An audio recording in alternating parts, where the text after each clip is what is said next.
Assalamu alaikum wa rahmatullahi wa barakatuh. Alhamdulillah, wa salatu wa salamu ala rasulillah wa ala alihi wa sahbihi wa man wala. But a'udhu billahi minash shaitanir rajim. Bismillahir rahmanir rahim. Alhamdulillah, it's a great moment for us. It's a historical moment for Bangladesh and also for the people of Bangladesh that for the first time ever, we are having an exclusive interactive session with none other than Ustad Nouman Ali Khan, the world famous Islamic speaker, motivational personality, and he has agreed to give some exclusive time with us for the first time for the young generation of Bangladesh. So it's a proud moment for the youth of Bangladesh. It's a proud moment for university scholars that we have got the opportunity to host such an amazing interactive session with Ustad Nouman Ali Khan.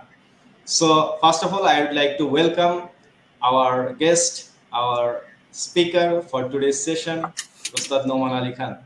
Sir, assalamu alaikum wa rahmatullah. And welcome. Alaikum assalam wa rahmatullahi wa barakatuh. It's an honor to have this opportunity. I'm very excited to interact with the students. Okay. And probably you would be happy to see that we have got some audience from different parts of the country, from different universities of Bangladesh, including college students, including recent graduates who have traveled far and who are also very excited to join the event of today. So they are also happy to see you waving your hand. So without wasting much time, I would like to request you to have a primary session for you. And before that, the common instructions or common setting about our event of today for our audience who are watching us live from different corners of the world. And that is, firstly, we will have the privilege to have some preliminary speech from Ustad Nouman Ali Khan. And then we have got some questions from different parts of the country, from the university students of Bangladesh. And from some pre-selected questions, we'll have the very important answers from our speaker. And then the last phase, we have an exclusive question and answer session where our audience, our participants will get the opportunity to ask questions directly to our speaker. And he will try to give brief answers to this. So this is the basic setting of the program for us today. And we are moving with the first segment of the event. That is the most desiring one, the most awaiting one, that to have a non-interactive session, have a continuous hearing from Ustad Nouman Ali Khan. Sir, floor is yours. Assalamu alaikum wa rahmatullahi wa barakatuh. Alhamdulillah wa salatu wa salamu ala rasulillah wa ala alihi wa sahbihi ajma'in. Amma ba'd, fa'a'udhu billahi min ash-shaytan ar-rajim. Wa kadhalika ja'alnakum ummatan wasata litakunu shuhada'a 'ala an-nasi wa yakuna ar-rasulu 'alaykum shahida. Rabbi shrah li sadri wa yassir li amri wa hlul 'uqdatan min lisani yafqahu qawli. Allahumma thabbitna 'inda al-mawt bi la ilaha illa Allah. اللهم اجعلنا من الذين آمنوا وعملوا الصالحات وتواصوا بالحق وتواصوا بالصبر آمين يا رب العالمين. I'd like to start by saying that I'm extremely honored and excited to have this opportunity that is, inshallah, only a preview of an opportunity in the near future to come and visit the beautiful country of Bangladesh and meet many of you students and folks in person. I pray that Allah opens that opportunity for me and that it is a benefit also, inshallah ta'ala. I'm very keenly eager to be able to have the opportunity to meet with university students and graduates and people that are pursuing their education in the Muslim world, because you represent, in my opinion, one of the most important segments of the population of any country or any region of the world that is going to be a huge factor in shaping what the future of that country and of the world looks like is your generation. Your minds are being shaped by the education that you're receiving. And in addition to the education that you're receiving, they're being influenced by the explosion of social media and of what's happening on the internet, including what we're experiencing right now, which was unheard of when I was in university. So the world of education and the world of sharing information and knowledge is a completely different world in the last couple of decades. It has completely transformed, and you're in an entirely new era. You and I are living now in an entirely new era, and the burden on your shoulders to carry the responsibility of this deen and to be representatives of this faith is a different responsibility than even the one that I used to have when I was coming out of university. You're facing a new challenge, a new frontier in front of you, and we have to be cognizant and aware of that. So what I want to take these few minutes to talk to you about is an understanding of where we are in the world now, where the world is heading, and what we as Muslims, and especially eager Muslims that have an attachment to their faith, that want to be in service to Allah and His deen, and want to be loyal to Allah's word and loyal to Allah's Messenger, sallallahu alaihi wasallam, what are we supposed to be doing? Because when the Prophet sallallahu alaihi wasallam left, he left us with a responsibility. He is Allah's final messenger, which means there are no more people being sent directly by Allah to guide humanity back to Him. That responsibility that used to be carried by individual messengers ended with Rasulullah sallallahu alaihi wasallam, and from then onwards, that responsibility fell on the entire ummah of Muhammad sallallahu alaihi wasallam. So Umar ibn al-Khattab famously used to say, "Ana Rasulu Rasulillahi sallallahu alaihi wasallam." I am the messenger of Allah sallallahu alaihi wasallam. So he understood something, that what was given to the Prophet sallallahu alaihi wasallam was something to be carried, and when we say it's carried for the rest of humanity, you have to understand it means two things. It has to be carried in speech and has to be carried in action to the rest of humanity. That is the burden that is placed on all of us now. But it is easy to say we must make da'wah, we must spread the message of Islam, we must live by the teachings of Islam. Those are easy things to say, but when you start looking at reality on the ground, then you have to understand that that statement means something else in the 18th century, it means something else in the 19th century, it means something else in the 20th century, and now it means something else in the 21st century. And as society, the world, technology, globalization, as it transforms the scope, the landscape of the world, what does it mean to carry the responsibility of this deen, and what strategic advantages and disadvantages do we have to be aware of? Nobody should have their eyes more open to that reality than university students, because you are now learning the world, you are exploring the world, and you are entering into this new reality. So with that in mind, what I wanted to share with you are just a couple of things from an ayah of the Quran. Allah Azza wa Jal told us, وَكَذَلِكَ جَعَلْنَاكُمْ أُمَّةً وَسَطًا. Very famous ayah of Surah Al-Baqarah. Allah says that He made us a middle nation. He made us a middle nation. And this word is really interesting. And a nation, actually, it's a complex translation. A nation characterized by middleness. Now that sounds like complicated English, so let me try to simplify it for you. In simple English, it would mean nobody represents balance better than you people. So if somebody's looking, balance is an abstract idea. And if somebody's looking for a living example of what balance looks like, that is this ummah. وَكَذَلِكَ جَعَلْنَاكُمْ أُمَّةً وَسَطًا. Not even ummatan mutawassitatan. That would be an easy translation, a balanced nation. So we're supposed to be representatives of what balance looks like. And what does it mean to have balance? Let's explore a few dimensions of that balance. The Quran says that the people that came before us, especially the Jews and the Christian people, the Jewish people became obsessed with the technicalities of their religion. They became obsessed with the technical details of their religion. What we call fiqh, for example. They became obsessed with it. And in doing so, they lost the actual spirit and the teachings of the Torah that was given to them. So they were more interested in the fatwa, and they were more interested in the legal rulings than they were in the actual words of Allah. That's what their religion became reduced to. And all their debates and arguments were over those things. On the flip side, the Christian people said, oh, you people are so technical, you're so obsessed with the legal side of your religion. This is the problem. We don't want anything to do with the legal side of the religion. They became an entirely spiritual religion. So they're focused on love and mercy and charity and forgiveness and spirituality. And for them, the law is no longer the necessity, right? So they said, well, if you want to be a good person, you have to be kind at heart, you have to be good to others, you have to love the Lord Jesus, etc., etc., etc. That's what makes you a good believer. So these two people philosophically became polar opposites. One focused on what you can call a kind of tasawwuf, so spirituality, and on the other, a kind of legalization of the religion, a legal lens with which you see all of the deen. That became the dissection between the Jewish and the Christian people. Then Allah gave His final messenger, sallallahu alaihi wasallam, He gave him this Quran. And this Quran has legal details in it, and it has a powerful spiritual message in it, and it is impossible to separate those two things. So you'll see, for example, only 10% or so of the Quran has laws in it.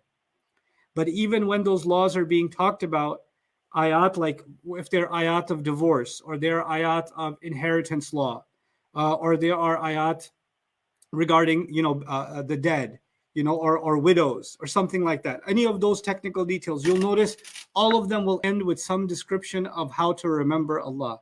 Wallahu ghafurur rahim. وَاعْلَمُوا أَنَّ اللَّهَ يَعْلَمُ مَا فِي أَنفُسِكُمْ فَاحْذَرُوهُ. You should know Allah knows what's inside of yourselves. Be mindful of Allah. Allah knows everything. There's a talk about Allah. There's a talk about law in the beginning of the ayah. Then there's talk about Allah by the end of the ayah. And we don't get to cut one part of the ayah and ignore the other part of the ayah, because Allah complains about those people and says, الَّذِينَ جَعَلُوا الْقُرْآنَ عِضِينَ.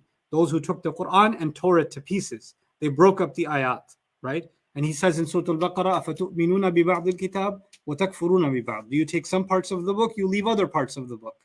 So we are at the same time both of those things. How can we become those two things? How do we make sure we don't become like the people before us on one extreme or the other extreme? And I don't like to, if you've been listening to my lectures, I don't point my fingers at any groups of Muslims. I don't talk about any other personalities. I don't talk about any other school of thought. That is not my concern. My concern for me, and I hope for you also, is to try to understand the Book of Allah better, and using the Book of Allah as a lens so you can see reality better. So I can see reality better. Because Quran calls itself Nur. And Nur means light. And light, we know in science, without light you cannot see. It is only when the lights are turned on that I can see.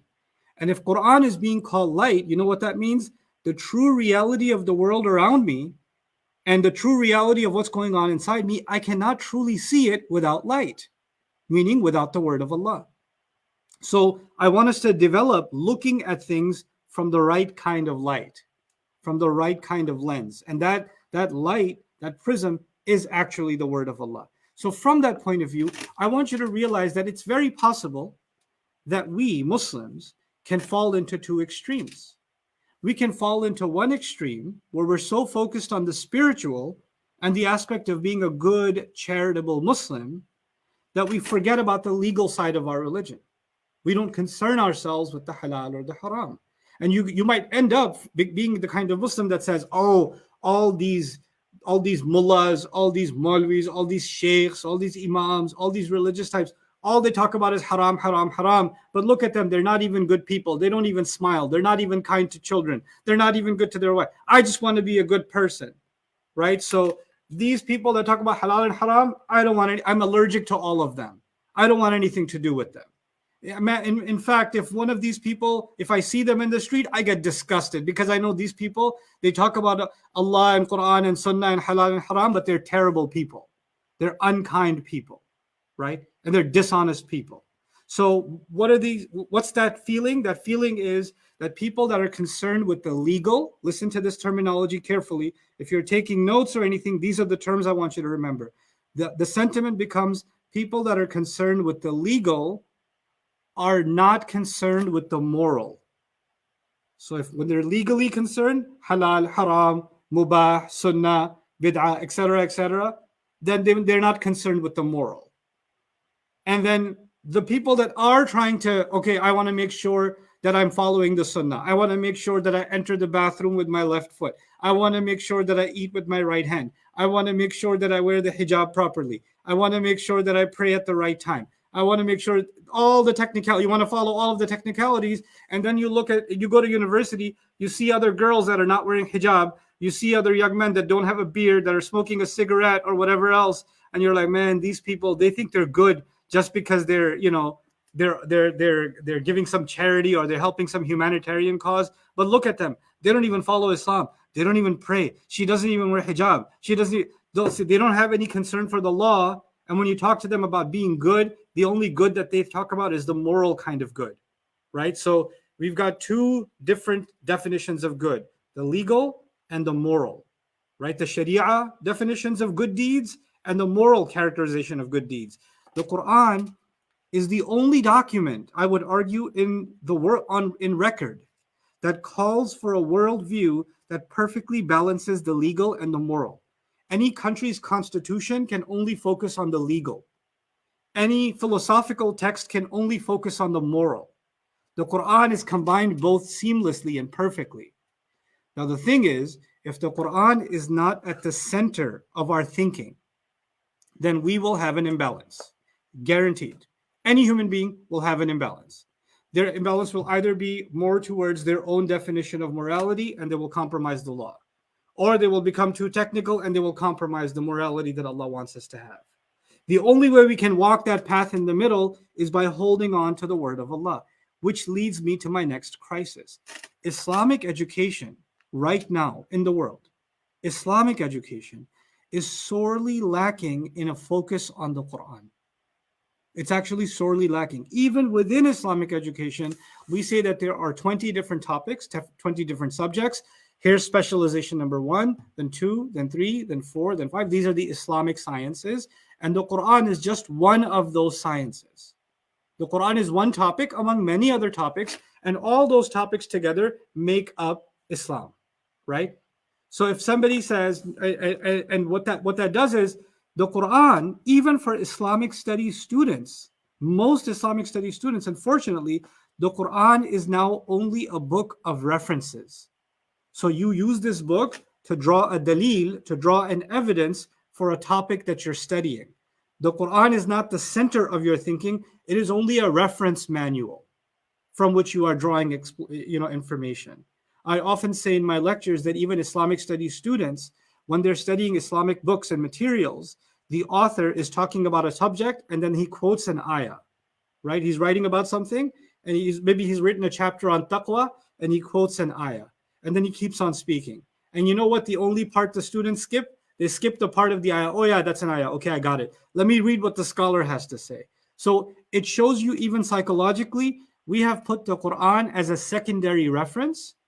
And we have taken the secondary literature, the scholarly work, and we have made that the primary reference of Islam.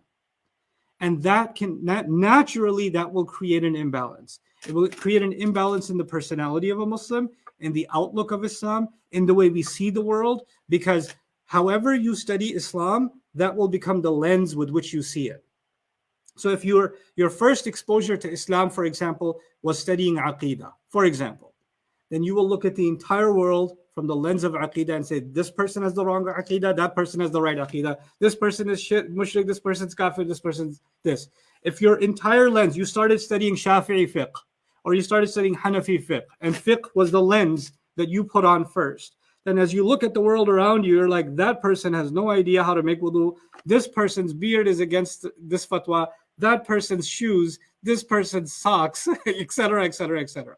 Your entire lens will become the study. Now, I would argue the lens that we must put on with which we study all of the other Islamic sciences needs to be the Quran. And I'm telling this conversation to you guys because you're not the only ones I've had this conversation with. At a higher level, I've had this conversation with scholars in private around the world. I won't name them, but I've had these conversations with them. And I've questioned, I've been trying to study Islam. Why is it that the Quran is getting such a secondary position even in Islamic studies? Even in Islamic studies. Why is that happening? And they say, I don't know. I wish it wasn't like that. I literally, some of the top scholars in the world, I wish it wasn't like that. And then I would say, how can we change this problem? And how can we create a Quran-centric approach to Islamic studies where all the sciences of Islam are studied, but they're studied through the lens of the Quran, through a primary focus of the Quran, and the Quran is no longer used as a reference. Where can I go? Which university can I go to? And there's pretty much silence on this issue. We're not there. And you know what? That means, this brings me to I said in the beginning, you're living in a different world, right? we have to realize where we are lacking as an ummah. And when we can be honest about where we are lacking as an ummah, then we can take productive, practical steps to make real positive change, so that 10 years from now, 20 years from now, we see a positive change and a different landscape. So here's my proposal. Here are my thoughts about what I think university students like you can do. I think that there needs to be a re-emphasis and a demand, actually, even, of Quranic studies in universities. When students can petition, for example, and say, we'd like to study, we'd like to introduce more courses in Quranic studies at the university, right? So even as part of your university education, as part of your auxiliary education in a Muslim country, that's not very hard. It's hard for us to do that here in America, but even in America, we can pull it off. There are Quran study courses at Harvard now, right? So you can pull this off. You can make those demands and access those kinds of that kind of education and create at least some exposure to the knowledge of the Quran and what the Quran's actually talking about. What are the issues in studying the Quran? This is the book that defines you and me. If we don't know what it is, that's a tragedy. I could tell you personally, when I was a university student and I heard the Quran in translation and I tried to understand it for the first time, my first feeling was I felt cheated. I lived my childhood in Saudi. I lived part of my childhood in Pakistan. I prayed Taraweeh with my father every year. I listened to Quran. I went to Jumu'ah. I did all of those things, but I had no idea what this book was talking about. No clue. And now I'm in university, and this is the first time I'm getting to know what this book is actually saying. I was shocked. I was absolutely shocked. And the crazy, I was talking to, actually, incidentally, one of my close friends here is also from Bangladesh. He and his children come, for every Jumu'ah, and they come at Baina campus, and we're pretty close. And he was telling me that actually, even up till now, there are not that many good translations of the Quran in Bangla language. And there's only a handful. So much more work needs to be done, right? What I hope for in you students is, whether you're studying engineering, psychology, medicine, whatever you're studying, you are also lifelong students of the Quran. You are lifelong students of the Quran. You're raising the bar in Quran awareness in your society. It's a shameful thing. Look, I'm from a neighboring country. I'm from Pakistan. I asked my own mother when she was being raised, how much did she know about the Quran? She said, not much. We just know you have to pray 5 times, and we have to do Hajj and fasting. Do you know anything else about the Quran? Yeah, they made us memorize Qul Huwallahu Ahad. That's a Muslim country.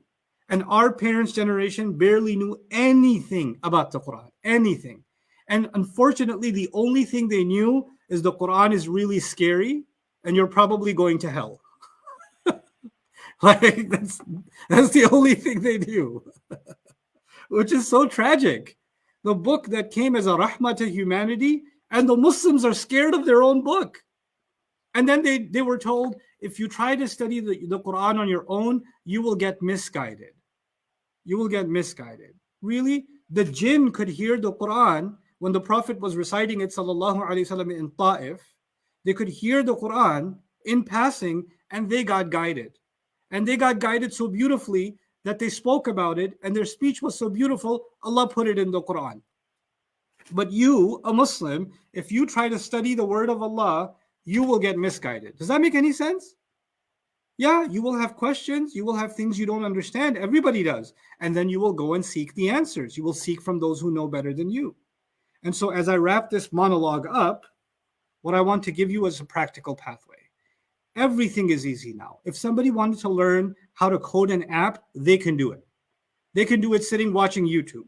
If somebody wanted to learn video editing and production, or 3D animation, or they wanted to learn how to build a house, they can do it now. All they need is an internet connection and commitment, and they can do it. There is no component of education that is now inaccessible to us because of this remarkable invention that we have before us, this World Wide Web.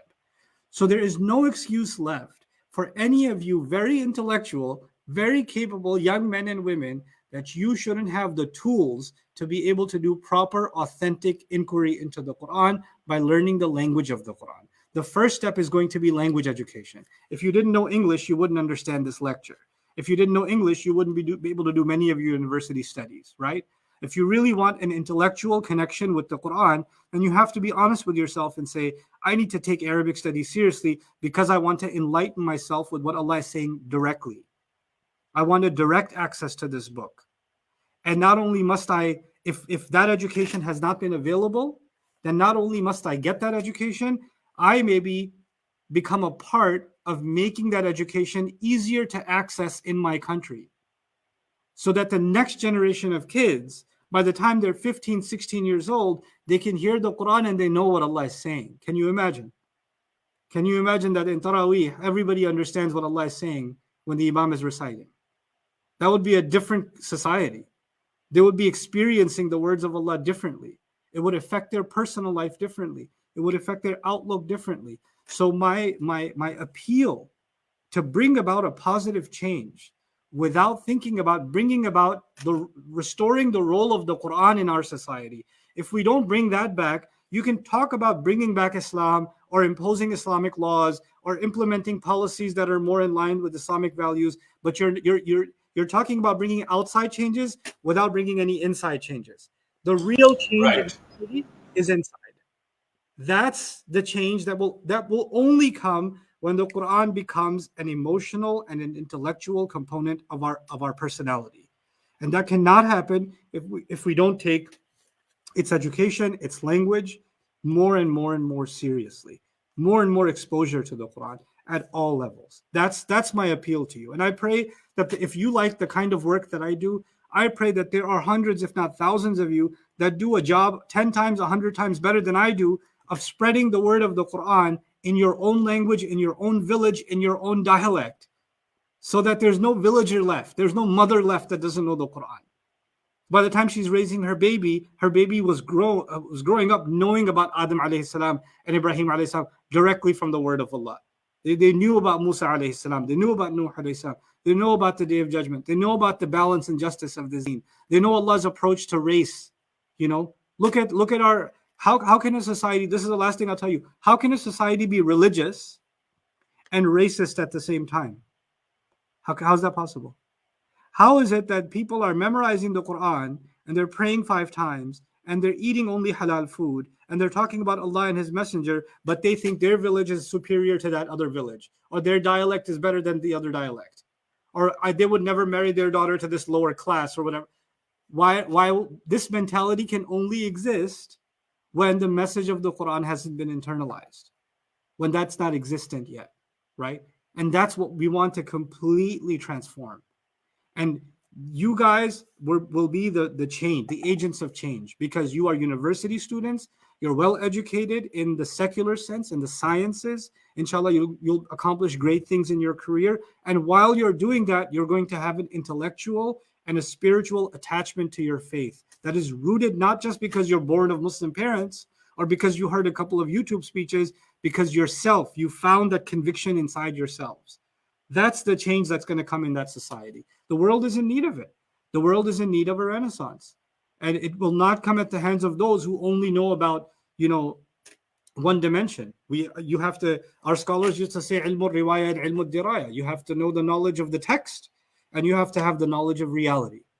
One foot in both worlds. And that's what I'm hoping that this generation of students is going to do. So I'm really enthusiastic and hopeful that I see university students engaging and wanting to learn more about their deen and opening and broadening their minds. I hope you realize what a revolutionary religion it is that we are blessed to follow. This truth that Allah has given us. It is unlike any other religion. It is unlike any other religions want you to close your mind. Our religion wants you to think. It wants you to explore. It wants you to seek out more truth. It's absolutely unique. No other religion puts knowledge and seeking knowledge at a high pedestal the way that Islam does. Nowadays, secular people, atheists and others, they think religion is closed-minded, right? It's narrow-minded. It doesn't let you think openly and in a neutral way. You're just biased. I have never seen more clarity. I was a student of philosophy. I've never seen more clarity except through the Quran. It is the most profound opening of the mind and the soul that I've ever experienced. And I want that to be experienced by all of you personally. May Allah Azza wa Jal make you an agent of the change that will come in your life, that will come in the lives of your families and your future generations, and your society and your country as a whole. Jazakumullahu khairan. Now I'm going to take some of the questions you guys sent me. Some of the questions you guys sent me, by the way, everybody asked me those questions. So I'm not going to answer those because I've answered them a bajillion times. Google it. But some of them were kind of different and unique. So I'm going to ask you to share some of those questions with me. So take it away, Faisal. MashaAllah. So, very valuable verse on the divine guidelines from Quran and from the words of Allah. That if we go with that verse, if we can stick with the Quran, then probably thousands of problems of our modern life can be easily solved. And probably that's the core message from the valuable words from our Ustad. And now we'll go to the second segment of our show, and that is the very important few questions that is not usually answered by Nouman Ali Khan. But those questions were raised by the university students of Bangladesh, and now we'll go a few questions from that segment as well. So the first question we raise here, the question is, as we know from the Quran that it is mentioned in Surah Baqarah, verse number 138, that adopt the color of Allah. And what is better than the color of Allah? And we are worshippers of Him. So the questioner likes to know that what does the verse actually means and what is our learning from this verse? Very nice. So the phrase is actually Surah Al-Baqarah, Sibghat Allah, وَمَنْ أَحْسَنُ مِنَ اللَّهِ صِبْغَةً. This ayah that you correctly translated roughly, the color of Allah, and what better can there be than in color than Allah? That's the strange English translation of that phrase. This was given to the Prophet ﷺ when there was a debate happening between some of the Jewish elements in Medina, when the Prophet was in Medina, and they were questioning whether or not Islam is a true religion and the Prophet is actually a real prophet. And the Quran answered very beautifully by actually telling the Jewish people of Medina that if you believe that you are correct, then you must be more loyal to Ibrahim alayhi salam than the Prophet of Allah. And so let's see who's closer to the legacy of Ibrahim alayhi salam, you people, or what this Prophet is saying. And Ibrahim alayhi salam completely surrendered himself to Allah's will with no compromises. إِذْ قَالَ لَهُ رَبُّهُ أَسْلِمْ قَالَ أَسْلَمْتُ لِرَبِّ الْعَالَمِينَ. Whenever Allah demanded from him to surrender, he declared, I surrender completely before the master of all worlds and all people.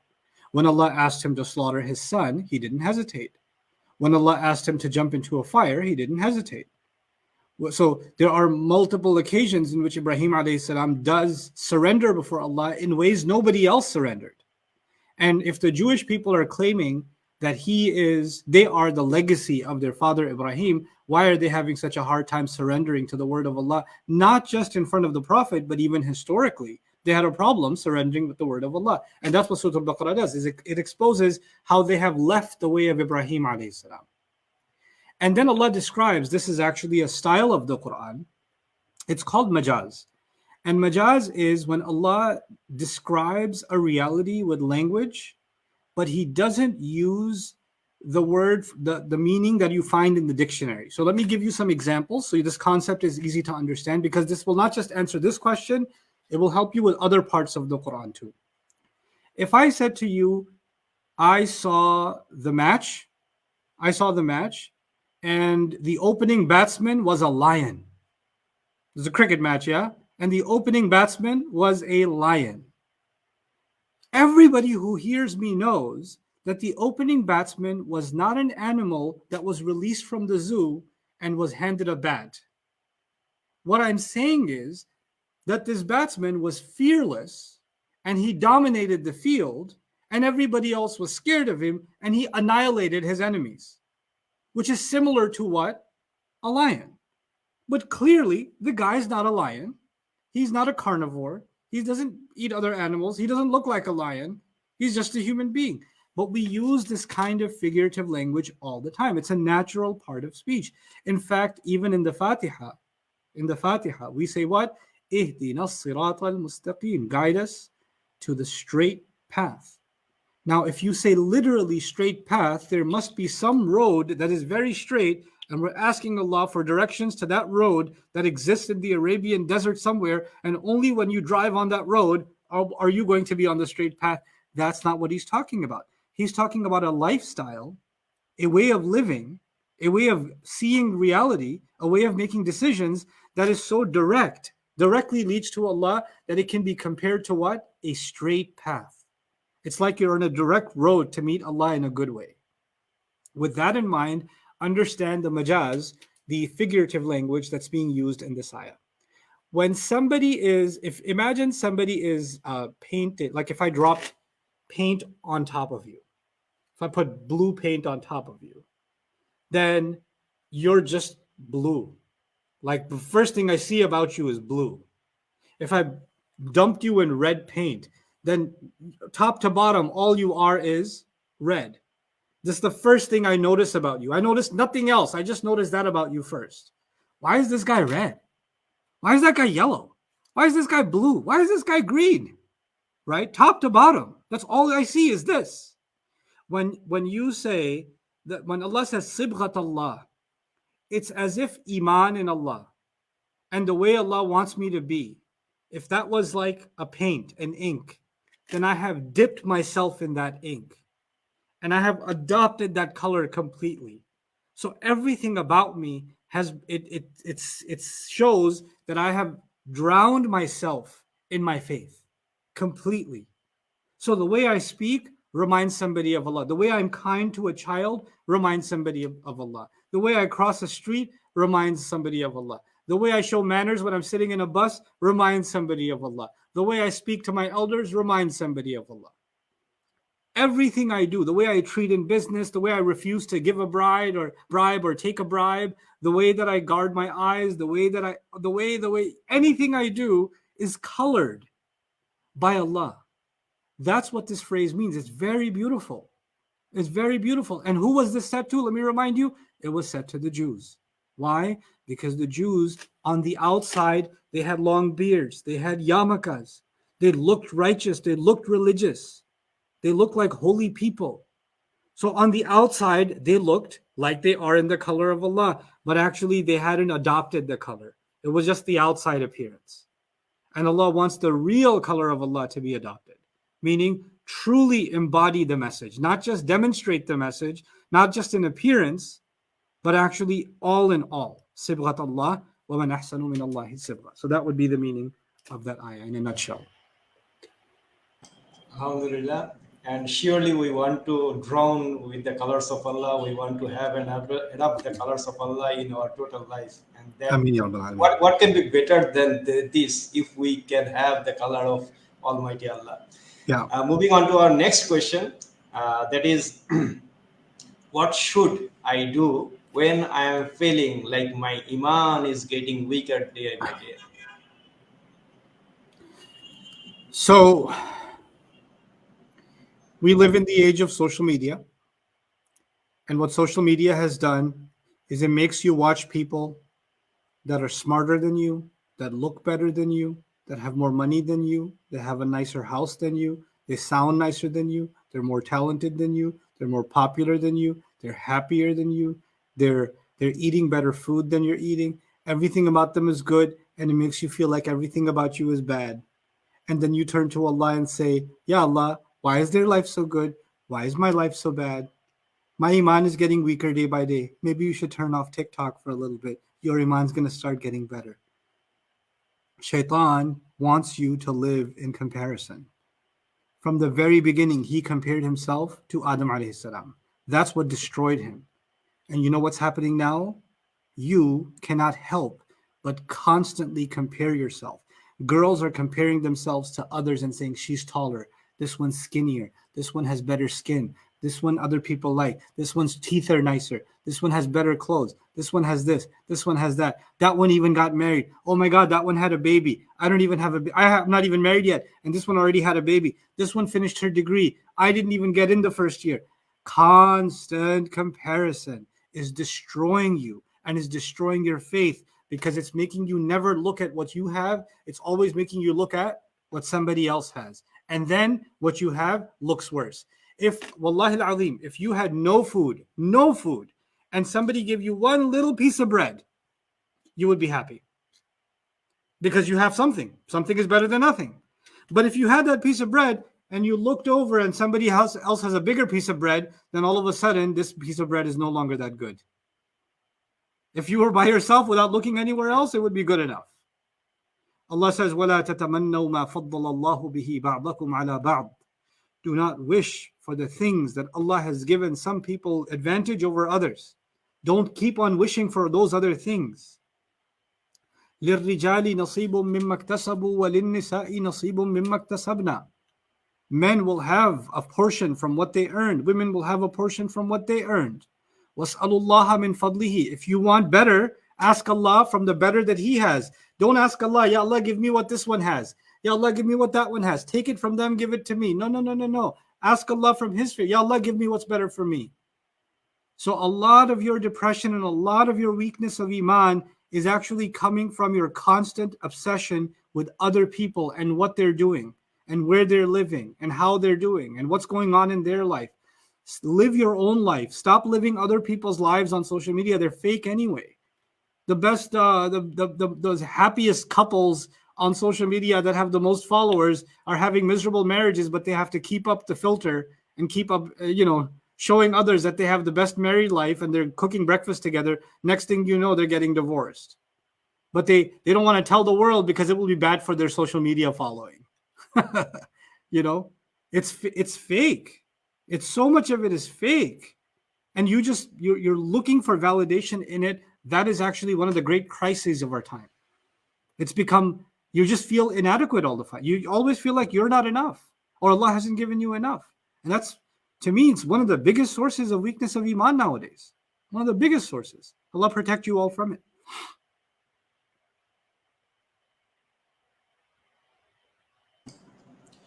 Okay, great.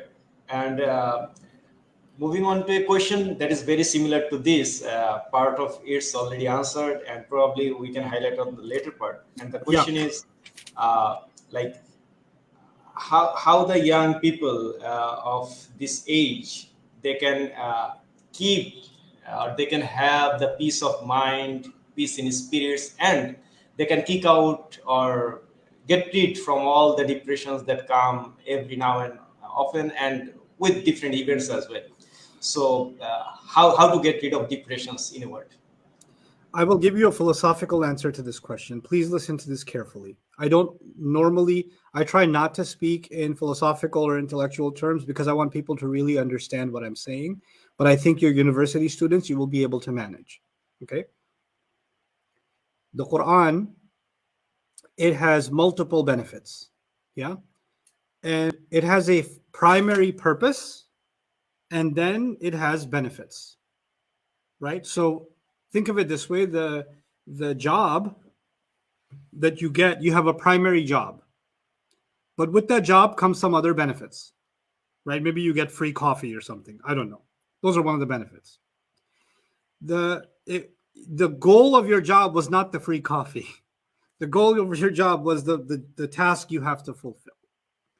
The Quran gave us a task. The Quran gave us a purposeful life, which is to prepare ourselves for the day of judgment. And to prepare yourself for the day of judgment, which is the day of justice, you have to make sure that you live by justice and you try to establish more and more of justice in every sphere of influence that you have. So you should try to have justice in your family. You should have justice in your business, justice in your neighborhood, by extension, justice in your society, justice in the world, right? So you're constantly advocating and pushing for justice. That is your purpose in life, for yourself and for everybody else. Okay, while you're doing that, when you stand for justice in any capacity, if you stand for justice against your older brother, if you stand for justice against your father, ma'adallah, like Ibrahim alayhi salam had to stand against his father, if you stand for justice against your child or your husband or your wife, obviously you will be met with opposition. You will be opposed, you will be attacked, you will be slandered, you will be humiliated. All those things will happen to you. And when that happens to you, your hope and your enthusiasm and your energy will be depleted because you are faced with lots of negativity. When that happens, the Quran provides its benefits. So its goal is to make you a person of justice. When you start becoming a person of justice, you will meet challenges. You will meet negativity. You will meet hopelessness. That is when the Quran fills you with hope. It fills you with gratitude. It gives you the strength to keep going. It pushes you towards conquering those obstacles, those negative obstacles, because the purpose is too important. The purpose is so important, it gives you the strength to keep going. Now, let me tell you why I said this. I said two things: purpose and then hope, right? And when you're trying to fulfill your purpose and justice and you're not able to meet that goal, that's when the narrative of hope kicks in the Quran. The problem nowadays is we want nothing to do with the purpose. We want everything from the benefits. We only want the benefits. We don't want to work on the purpose. A lot of your depression, a lot of the depression that people are going through, I would argue much of it can be conquered when you commit yourself to a higher purpose. When you busy yourself with something greater than yourself. Your negativity will still be there. Let me just tell you, young men and women, my brothers and sisters, some of you young enough to be my sons and daughters, let me just tell you, every one of us has drama in their life. Every one of us has people that make us depressed. Everyone. No, there's no exception. Ibrahim alayhi salam was not exception. Rasul sallallahu alaihi wasallam was not exception. Nuh alayhi salam was not exception. Congratulations, you are also not exception. Your auntie will give you depression. Your brother will give you depression. Your cousin will give you depression. It's going to come. It's going to come from people. And you know what? And whether you're living a purposeful life or not, it will come to you. But when you're living a purposeful life, then Allah will give you the strength to pass through it and to treat it like nothing. Treat it like, when you're walking in the desert and the sand comes in your eye, it hurts, but you can remove it and you can keep going. The sand comes in your eye and you say, I don't want to go on anymore. I'm just going to sit here. Yeah, then you're killing yourself. You'll keep going. You'll just keep going. You'll pass through it. But you must decide what your life means. Your life is not just to get away from toxicity and to get some help and be happy. Happiness is not a goal. Purpose is a goal. If you're going to become a doctor, you should be revolutionizing medicine in your country. You should be revolutionizing healthcare, not just get a job and get married and get a nice car. That's not enough. That's not enough. You should be revolutionizing the entire hospital system. You should be bringing medical care to places that have never seen a doctor before.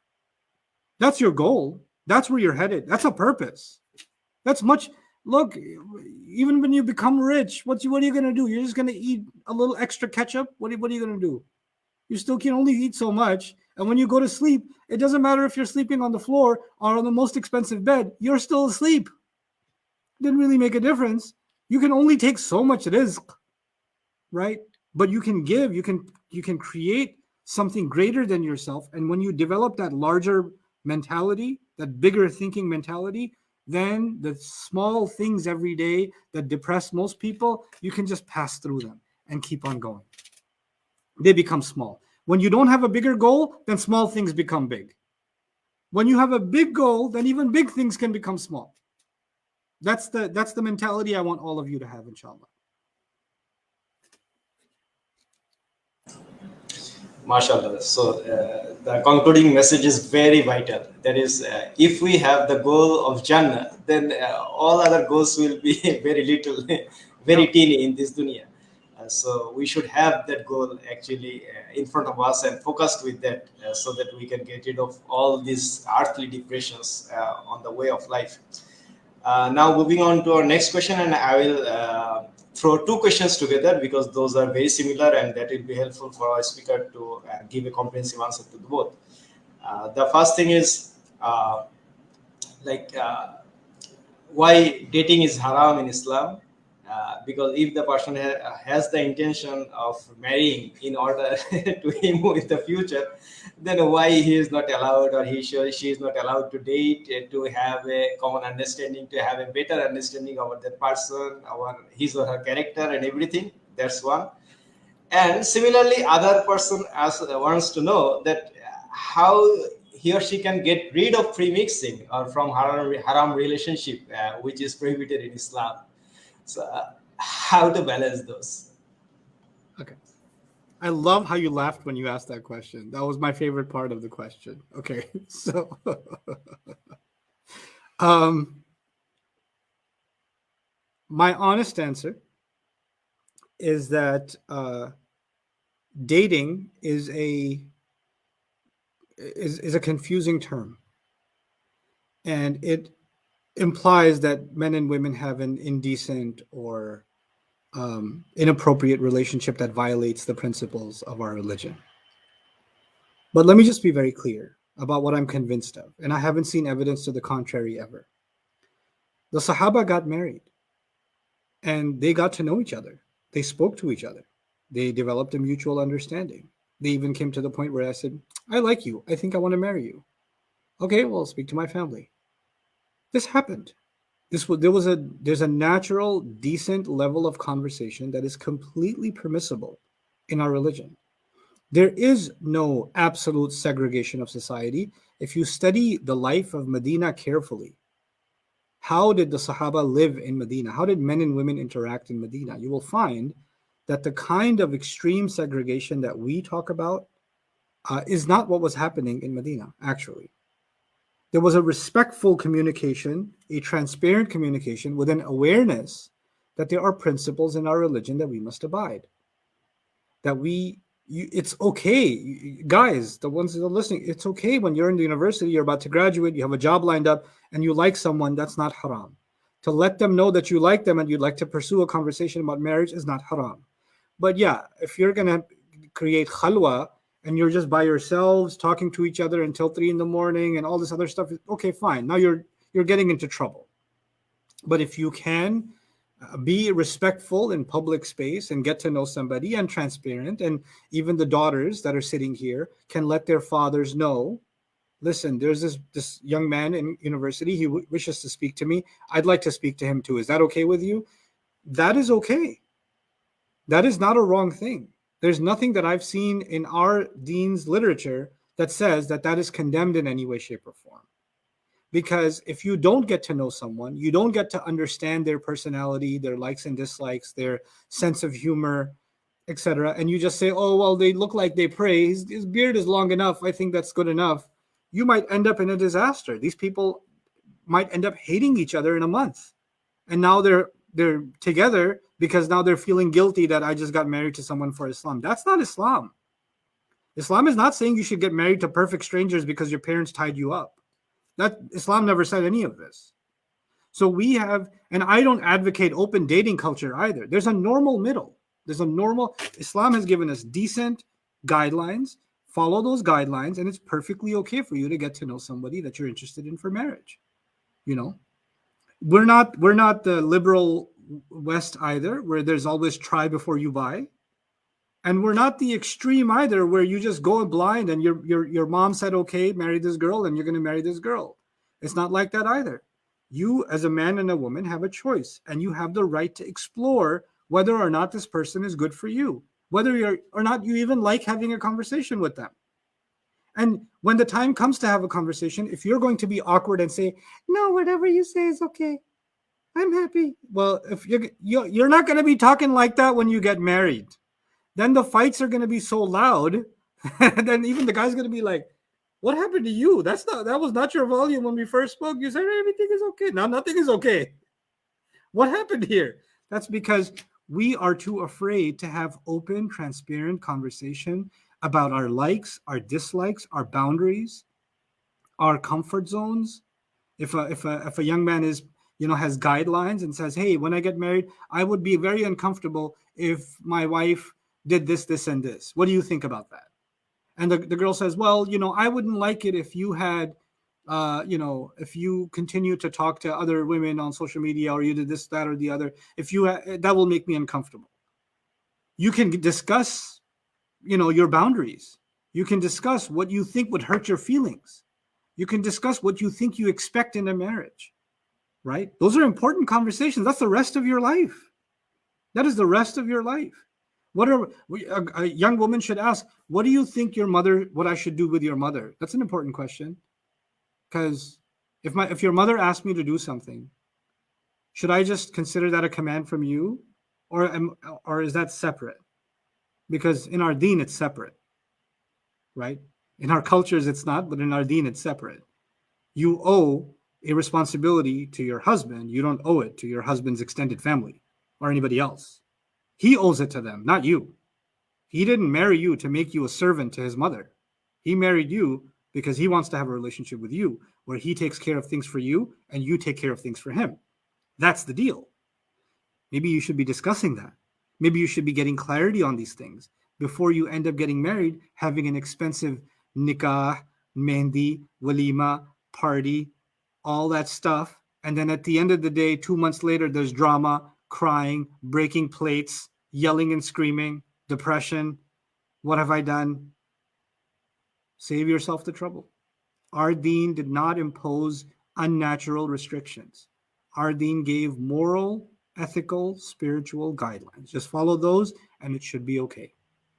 This is the same advice. I'm not just telling this advice to my young brothers and sisters. This is the same advice I would give my own children. I would give my children no different advice.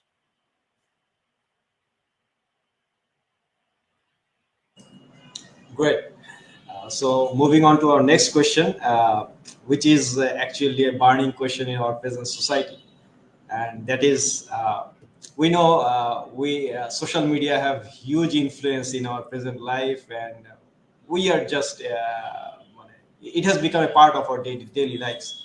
Now, when it becomes an addiction, and also when we talk about pornography, so how to get rid of this, and what should be your advice? How our youth can protect themselves from pornography and the addiction of social media, or from the harmful things of social media? It's not a spiritual solution. It's really a psychological solution, in my point of view. Young men and women need to keep themselves extremely productive and extremely busy, too busy to have time for that kind of nonsense. If you can't find a job, go volunteer. If you can't volunteer, go start exercising until you're so exhausted you pass out. Busy yourself with something that will benefit you either in your deen or your dunya, and exhaust yourself. This is the age where you get to exhaust yourself. This is the time you have one thing that when you get older you will not have. You have time. Put it to use. These addictions are actually filling the void of empty time. Because you're not doing something better with your time, you have time to do these horrible things. And you fall into that trap and you fall into that cycle. But the only way to break it is to busy yourself. The temptation will always be there. The desire will always be there. You have to learn to live with it. But how will you live with it? When you're doing something more important instead. I don't think I would have survived in New York City by myself without my parents if I wasn't working full-time, going to college full-time, commuting, and barely able to survive, like a week's worth of work, sleeping half of Saturday to recover.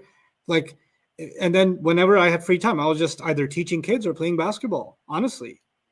And then studying Arabic. That's what I was doing. Because 16, 17, 18-hour days. I didn't have time for this thing. This thing has made most of us really useless. Like, put this down and you'll become a really useful human being. If you want to be on social media, do it. Get on it to learn something. Set goals for yourself. In the next 2 weeks, I'm going to finish this 20-hour course. I'm going to go to Udemy and finish this course. I'm going to watch this entire series on this skill or that skill on YouTube. Enhance yourself as a person. You can use social media to really grow yourself, to really enhance yourself too. Use it for the good that it has. Put it to work. And, just realize that you're investing into yourself, and everything else is just a drug. These are just the new kinds of drugs, and any addiction will lead to the same thing. It'll just end up destroying you. So I pray that you're able to come out of that cycle and do something more productive, inshallah. Alhamdulillah. So now we are going into a bit opposite direction, and that is like two questions together again. Okay. To convey the message clearly. Firstly, how to deal with the societal and cultural norms Okay, we will come to this question later. That's an interesting question for parents. So that will be the last question. Before that, like how to best find spiritual arrogance. That is one thing, and the other thing is, what's your viewpoint towards approaching people who violently condemn Islam and the Quran? So one thing is, what should be our approach to the people who are very aggressive against Islam, against Quran, against Muhammad sallallahu alaihi wasallam, and as well as how we can control our spiritual arrogance. My approach towards anyone who's angry is the same. I try to figure out why they're angry. I don't think that someone's angry because they're evil. That's an easy answer. I don't believe in easy answers. I think someone's angry towards Islam or the Quran or the Prophet because something wrong was done to them. They have experienced something bad. Maybe they've experienced something bad in the name of Islam, and we don't know about it. We don't realize that something is in their story that has caused them pain, that has made them very angry. And when you don't see the opponent as a human being, and you try not to figure out, you don't try to take the time to figure out there's actually maybe some legitimate pain behind their view, then you will be arguing with them and are fighting fire with fire only to create a bigger fire, right? There were people that used to come to the Prophet ﷺ extremely angry. And by the time he was done conversing with them, the fire was put out. There's something in that sunnah, is that he was able to see the humanity behind the anger, the pain behind the anger, right? We as Muslims have to acknowledge, Muslims that want to serve their deen have to acknowledge that a lot of injustice has also been done in the name of Islam. A lot of wrong has been done in the name of the Quran and the Sunnah, and wrongly in the name of the Prophet sallallahu alaihi wasallam. And a lot of people that have a very negative view of Islam, if you were experiencing life from their point of view, you would probably have the same view. If you saw things from their lens, you probably would not have a different experience. You'll probably see things the same way. So you cannot engage, debating is easy.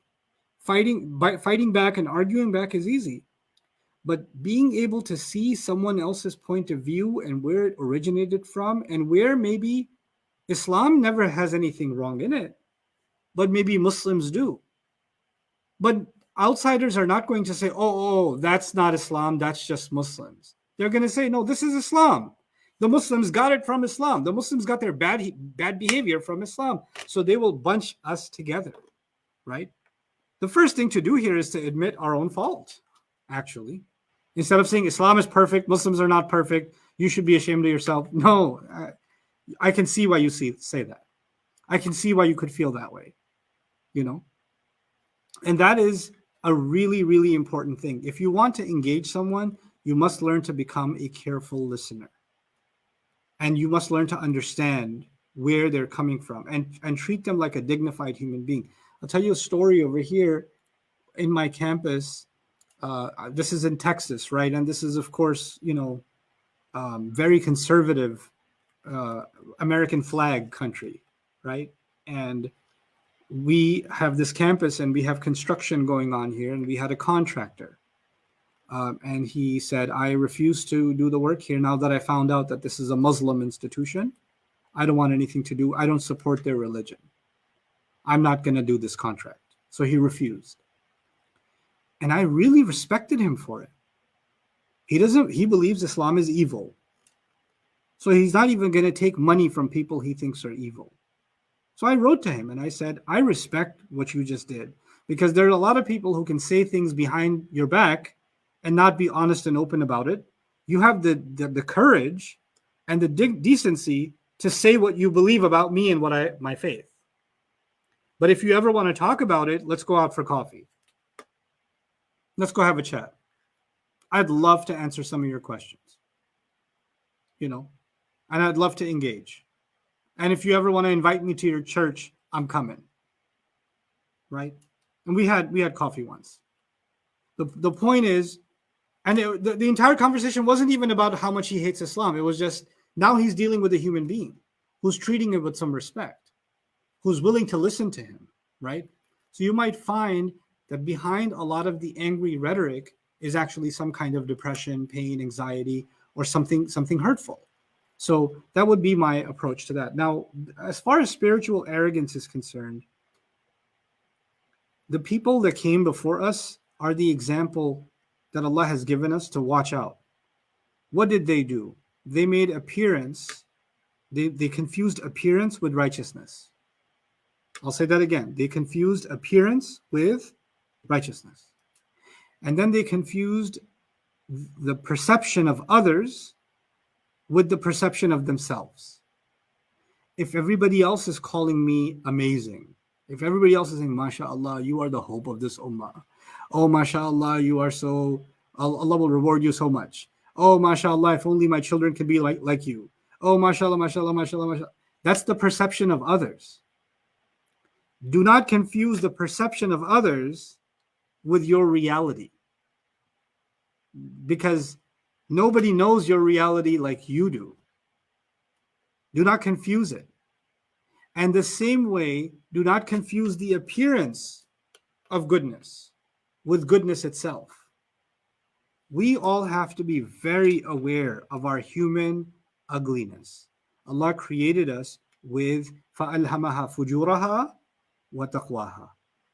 Every human being has great capacity for evil in them, and every human being has great capacity for good in them. So when I look at myself, I have to be honest with myself. These are the evil things that I am capable of. These are the evil thoughts that I have to fight. These are the temptations that I have to overcome. I am nowhere near perfect. And these are the things that I am good at, and these are the things where I am weak, where I'm susceptible.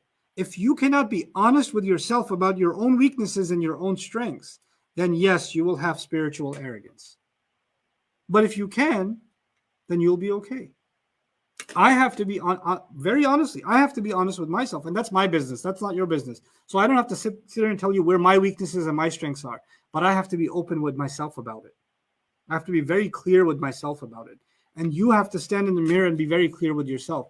When you can do that and be completely honest with yourself and not defensive, then you will not suffer from spiritual arrogance. Then appearances will not matter, and other people's opinion of you, the positive opinion of you, the impression of you, will not matter.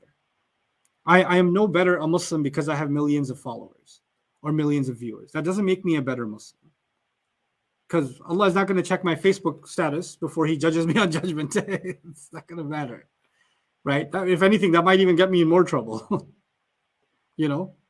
If I allow that perception to influence who I am, then I have failed. How am I going to go try to teach the world about ikhlas, and I don't have any left? It doesn't make any sense. You know? So Allah protect all of you, but may Allah keep you all clear about who you are. بَلِ الْإِنسَانُ عَلَى نَفْسِهِ بَصِيرَةٌ وَلَوْ أَلْقَى مَعَاذِيرَ. Surah Al-Qiyamah. Allah says a human being has perfect view of himself, even though he makes all kinds of excuses. Right? So may Allah make us a perfect view of ourselves.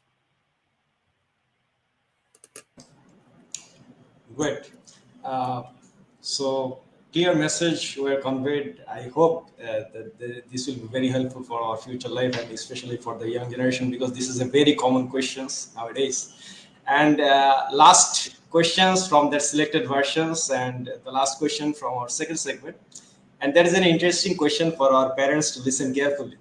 The question came from the children, of course. And the question You're going to get is, me banned from Bangladesh, man. No way. Some parent is going to be the passport visa officer, and I'm just going to get sent right back to Texas from the airport. That's what's going to happen. Okay, go ahead. Yeah, No, do it. Let's do it. It'll be fun. They are the upcoming parents as well, and recent parent as well. So that's an interesting question, because the question is, we know that there are some cultural and societal norms that is deeply ingrained in our parents' mind, in their attitude. Now, when that goes against the basic principles of Islam, and when that falls into the category of haram, then what should be our attitude to them, and what should be our attitude to that part as well?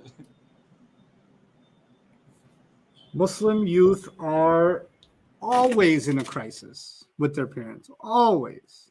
You know why? Because our religion says you have to be the best to your parents. Don't even say oof to them. And parents know that and they use it. They are so good at using it. Our parents can be so abusive, so amazingly offensive. Like, I pray you have merciful parents, and may Allah reward and forgive our parents, but our parents can sometimes become so ruthless and so aggressive and so unkind. Why? Because they know you can't talk back, because your religion stops you from talking back. You can't walk away because you're a slave of Allah. And they confuse that with you're a slave of them. You know, every human being deserves dignity. Every human being. That includes parents, but that also includes children. When Allah tells us to be the best to our parents, be very clear. Being the best to your parents and not even saying oof to them does not mean that you allow them to do wrong. To allow them to do wrong. Those ayat are about serving your parents and not letting them feel like they are a burden. But those ayat are not about when they are doing wrong that you should just be quiet and not say anything. In fact, other place in the Quran, Allah says, وَإِن جَاهَدَاكَ عَلَىٰ أَن تُشْرِكَ بِي مَا لَيْسَ لَكَ بِهِ عِلْمٌ فَلَا تُطِعْهُمَا وَصَاحِبْهُمَا فِي الدُّنْيَا مَعْرُوفًا. This is the hardest teaching of Islam, in my opinion. This is harder than jihad fi sabilillah. This is the hardest teaching of Islam. Listen carefully. He says, if they are struggling against you to put a partner next to Allah that they don't even know about, and of course, your parents are not Hindu, they're Muslim parents. They're not putting a partner next to Allah. But you know what? They want an authority next to Allah's authority. They want a rule. They want to create a new halal and haram above and beyond Allah's halal and haram. Isn't that a partner next to Allah? Isn't that an authority? Like, the ultimate authority is our culture. The ultimate authority is me. The ultimate authority is not what the Quran says. The ultimate authority is not what the Rasul says. The ultimate authority is what I'm telling you. And Allah says what? فَلَا تُطِعْهُمَا. Don't obey them. Do not obey them. Ibrahim alayhi salam is also a son. Allah, the instruction that you should be the best to your parents has always been there. So even Ibrahim alayhi salam is supposed to be the best to his parents. And he turns to his father and says, قَدْ جَاءَنِي مِنَ الْعِلْمِ مَا لَمْ يَأْتِكَ فَاتَّبِعْنِي أَهْدِكَ صِرَاطًا سَوِيًّا. I have knowledge that hasn't come to you. You should be following me. In this, you should be following me. Look, if you love your father, if you love your mother, and they're doing something that you know gets them in trouble with Allah. I was giving children this analogy the other day. Please listen carefully. If my father, or somebody's father, I won't even say my father, if somebody's father was sleeping on the sofa, sleeping on the sofa, and the house is on fire, and I come and say, Abba, Daddy, Baba, Papa, and he says, hey, I had a long day at work. But the house is, no! What did I tell you? Let me sleep. No. It's getting hotter. You need to get up. No, leave me alone. There's nothing. Yes, it is. And you have to drag your dad now. And he's cursing you and he's yelling at you. And then he's telling you, Islam says you shouldn't even say oof to your parents. Look at you. You woke up your father. You're dragging him out. You still have to drag him out. You can't say, oh, you're right, Dad. I shouldn't wake you up. Sorry. I should let the house burn and go outside because I fulfilled the ayah. Does it make any sense? No.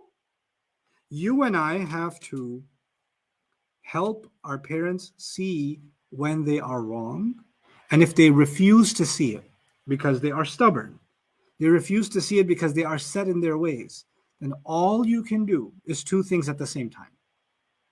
Number one, you must be clear about what they are doing wrong and why. You must explicitly state, hey, this is wrong for you, and this is not something Allah is pleased with. I cannot do it, and I will not do it.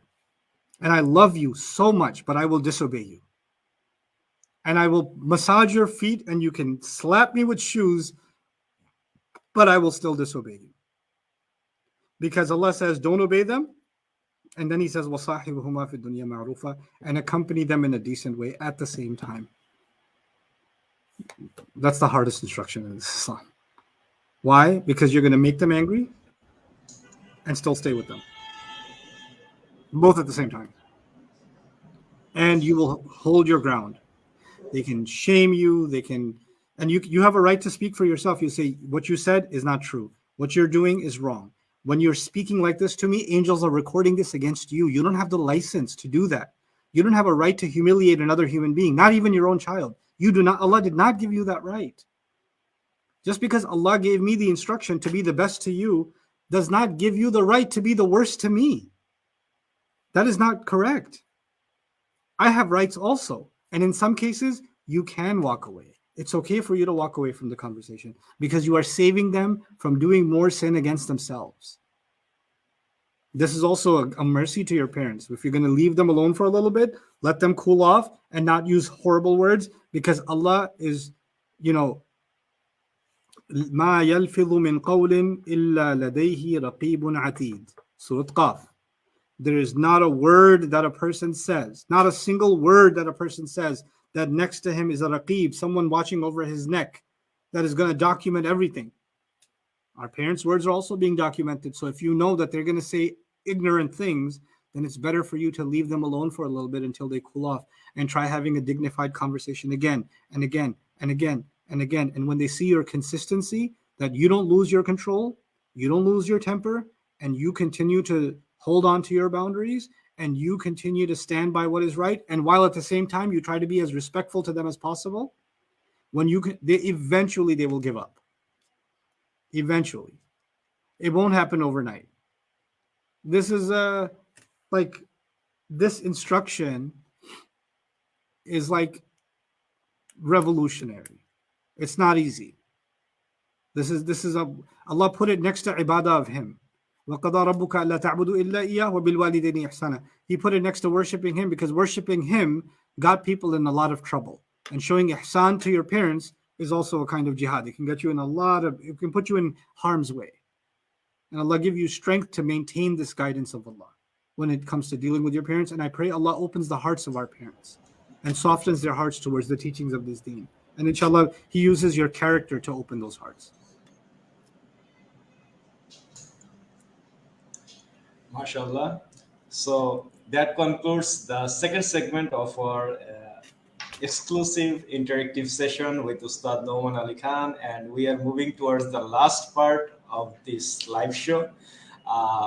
Lots of people are watching at this moment, and surely they are also very excited to share this with others, and to have some real fragments, to collect some real parts of Islam from this session. So moving on to the question and answer session, and we would like to start from the ladies floor first. Okay. That is the 10th floor, and there are some questions are there already. So we would like the ladies to, have the best room. You see that? There's the nicest yeah. room. Probably the larger crowd is there, you can see. Yeah, and also the guys on the 13th floor, they're just sitting in a bus station. What's going on? No, there's like a auditorium floor, and they have a different seating arrangement there, like that downstairs. I got you guys. Okay, anyway, sisters, Yeah. go ahead. Yeah, sure. So moving on to the 10th floor, and the way I would like to receive the questions, that I would request the participant, with the help of our volunteers, to come in front of the speaker and the camera, and ask your questions directly. This is your opportunity to ask your question directly to your favorite Ustad Nouman Ali Khan. So just one by one, you can just ask, and just be careful about the time. Please don't waste much time. So No pressure. now it's your floor, 10th floor. Your mic is now unmuted, and you can start.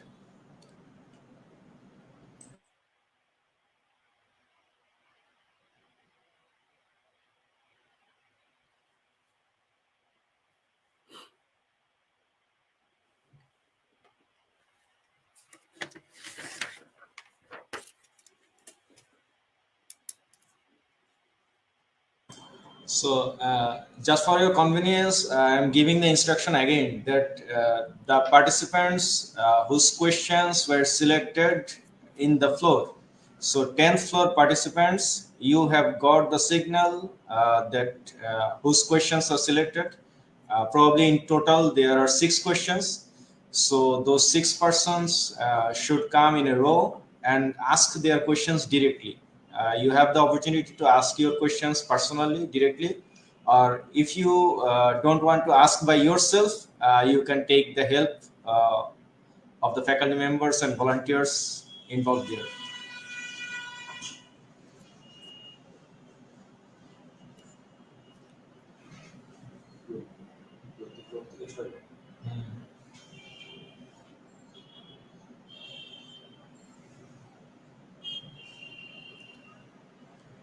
Or just let me know if you need more time, then we can move on to the next floor.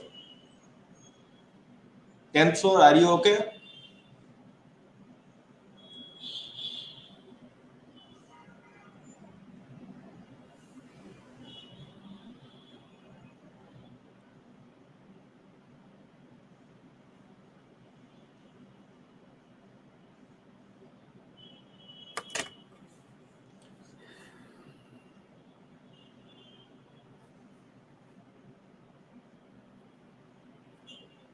Okay, then probably we need to give them chance a bit later.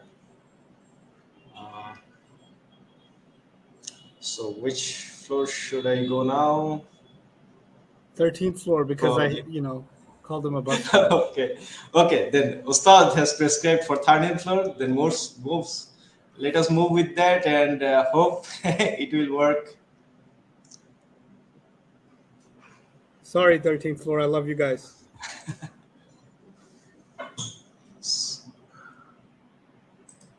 So 13th floor. Now it's your opportunity. So now.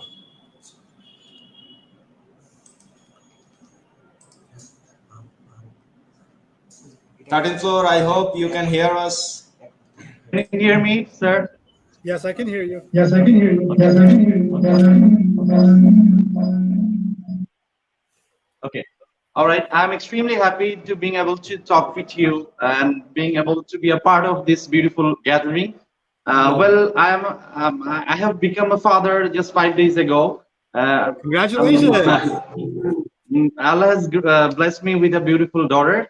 My question MashaAllah. is, would you please shed some lights about from when or how I can start this Islamic education of my daughter? And also another thing, how can I balance between Islamic education and the secular education in the future or in the long run? That's it. I think the That's best it. I think the best way to give your daughter and our children a good Islamic education is to actually become an ardent student of the Quran and of the Prophet's life yourself. And as she's growing up, to share good things about Allah first. Like the warning I will give everybody, I've said this in previous lectures, but I'll mention briefly now. I don't think it's healthy to teach children stories of the prophets where nations got destroyed, because those stories were revealed in Makkah to Rasulullah Sallallahu Alaihi Wasallam when the Quraysh were acting like those nations. So Allah terrified those people by giving them those stories. And we often think that we should tell our children the story of Nuh and Lut and Salih and Shu'aib alayhim salam when they're kids. And in their mind, it just becomes this picture of Allah just destroying nations all the time.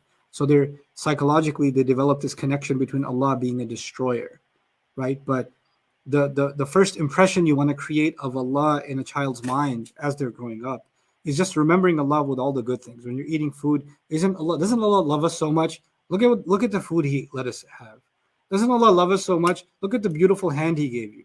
Doesn't Allah love us so much? What a beautiful night. Look at that moon. Look at this leaf. Look at this. Look at that. constantly associating beauty and goodness and gratitude with Allah.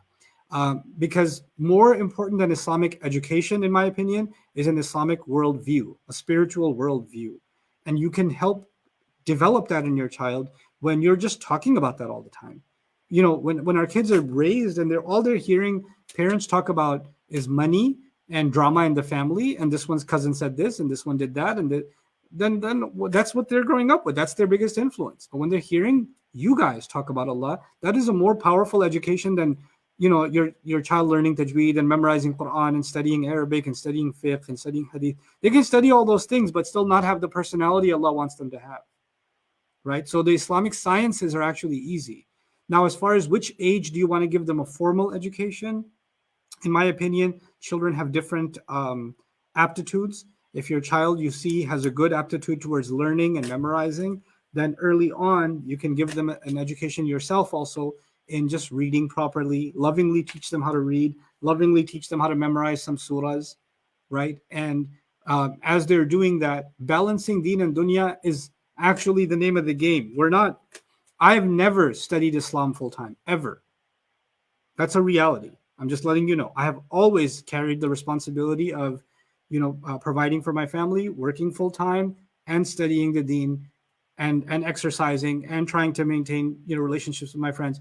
You make learning Islam a part of your life, and that's the impression we want to give our kids. Learning our deen is a part of their life, just like brushing their teeth is a part of their life, just like sleeping habits are a part of their life. Learning habits are a part of their life.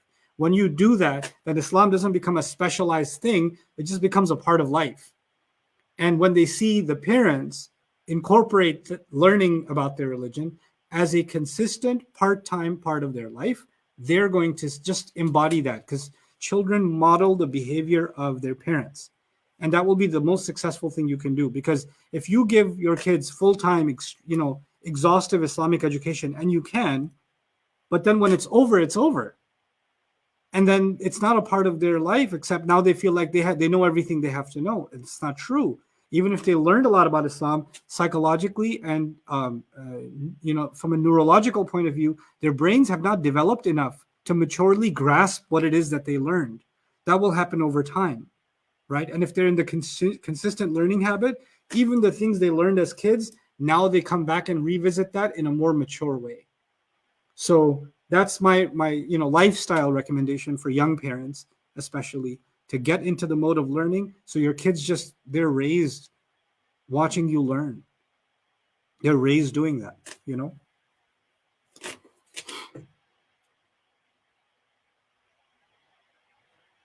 Thank you, 13th floor. It was really nice to hear from you. And congratulations on the baby daughter. And we also congratulate him for being a father, and also for being a father of a daughter. That's yes, mashallah. Most best part, to have the first kid as a daughter.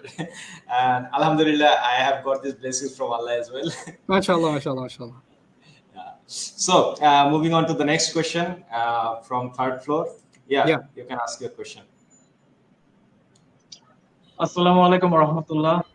Nouman Ali Khan. Hey, how are you? Am I audible? Yeah, I can hear you. Okay. This is really amazing. I have always watched you on the screen. I have never interacted with you, so well, now I'm watching you on the screen. Really amazing, and I would really like to thank this university and you that you have given us this great time, and for the first time in Bangladesh. Thank you so much. So next time in person, I would like to. So I would like to ask a personal question. I think that many teenagers right now are having this issue. I come from a family who basically loves music. From my childhood, I was into music. My family used to listen to the classical music and everything. So from my childhood, I was into it. And after that, I had many instruments in my family, and I started learning that. And ultimately, I went into a band. And when I was in the 10th grade, then I formed a band of myself, and alhamdulillah, I have left that life behind. I have known the truth about life, about Islam, and still trying to be a practicing Muslim. But the thing is that I have heard that music, if a person has music in their heart, Quran will not affect in their heart. So my question towards you is that how can I like get away from that, because that life still haunts me. Music is still in my heart. I think many of these teenagers have the same problem right now. And as I go into the universities that I study, everywhere there is music, there is like people are talking about movies and stuff. And you cannot just, if you like travel in Dhaka in Bangladesh, there is music everywhere, and that still affects me. And I have tried listening to the Quran, I have tried reading the Quran a lot, and but I still don't think that it is not affecting the way that you before starting the lectures, you said that it is a profound mind opening for everyone. I am not having that. So what can I do? And if I can do that, how can I stay consistent to that? Thank you. Right. What's your name, young man? My name is Jihad Hussain. Jihad Hussain, thank you for your wonderful question. So let me start by saying that these are two separate issues. And the idea that if you have music in your heart that the Quran will not enter your heart, I disagree. The Quran will enter any heart that is sincere. And there's nothing that, you may have been exposed to that will prevent from the word of Allah, impacting your heart. Now, why you're not getting impacted by the Quran as you may want to, may have to do with the approach you may be taking to study the Quran. If you're just be patient with yourself and you try to take a systematic approach to studying the Quran, not just trying to read a translation, because frankly, when I first read the translation of the Quran, it was hard to connect with. I didn't know how to relate to this book.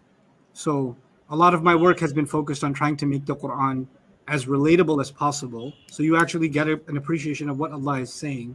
So using my lectures as a crutch almost to get to be more exposed to the Quran might help in your quest.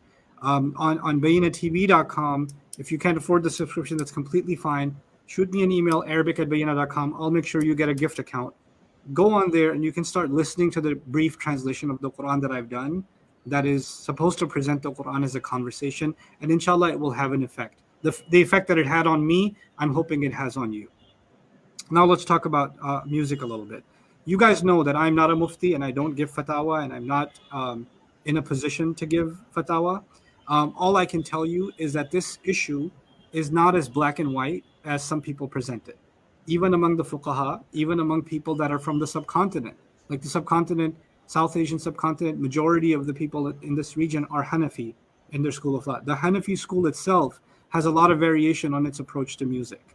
And the evidences have been evaluated by different scholars and they have reached different conclusions. What I do believe is, let's start with what everybody agrees on. Overindulgence, consumption of anything is unhealthy in our religion. That's number one. And there are other principles, like shamelessness is unacceptable in our religion. Alcohol is unacceptable in our religion. When you said you were in a band, well, the band life comes with a certain few other things. It comes with alcohol, it comes with drugs, it comes with the party lifestyle, it comes with, promiscuity. It comes with those things. That's just part of the music scene, right? So you walked away from all of that. And that's a component of music that is clearly and absolutely haram. But this is one of the things I didn't talk to you about in my original lecture. What I really want for us to do as an ummah, and you as a young generation, is to develop an understanding of the Arabic language. Let me tell you why. Because then you can do genuine research into any such topic and make your conclusions yourself. You can read scholarly work about why somebody thinks music is haram and why somebody thinks it's not haram and what the limits are, and come to a conclusion intellectually, instead of just hearing a fiery speech about, this or that or the other. So even though I don't give a fatwa, I'm transparent enough to be able to say this is not an agreed upon issue that the entire ummah agrees music is haram. That was never the case. Ibn Hazm actually made a pretty convincing argument about it not being haram, and others made a criticism of his argument. That's a back and forth that's been going on. At the best, you could say it's a gray area, right? But there are components of it that have always existed. They've always existed, and it's inescapable. And you don't have to unnaturally feel guilty if you're in an elevator and it's going ding, ding, ding, ding, like astaghfirullah, astaghfirullah. You don't have to do that. Relax. It's okay. Or if you listen to the news and it says, dun, dun, dun, dun, dun, oh, inna lillahi wa inna ilayhi raji'un, I can't watch the news anymore. No, you can watch the news. It's okay. You didn't go to a club and are listening to thumping music and, that's not what's happening. And that's not our religion ever. That wasn't our religion ever. So my advocacy is for you to not just accept oversimplistic conclusions, to develop an intellectual ability. And I genuinely pray that all of you don't ever take anything I say at face value or anybody else. I say that you guys have to rise to the occasion where you can study these issues yourself and you realize for yourself where and what you should be giving up for good and where there is some room for you. And absolutely do I disagree that if you have music in your heart, that you can't have Quran in your heart. That is not true. That is absolutely not true. You will have Quran in your heart, and you will have the best of it, and may Allah protect you from the fitna that comes from the music life. I pray that Allah protects you from that.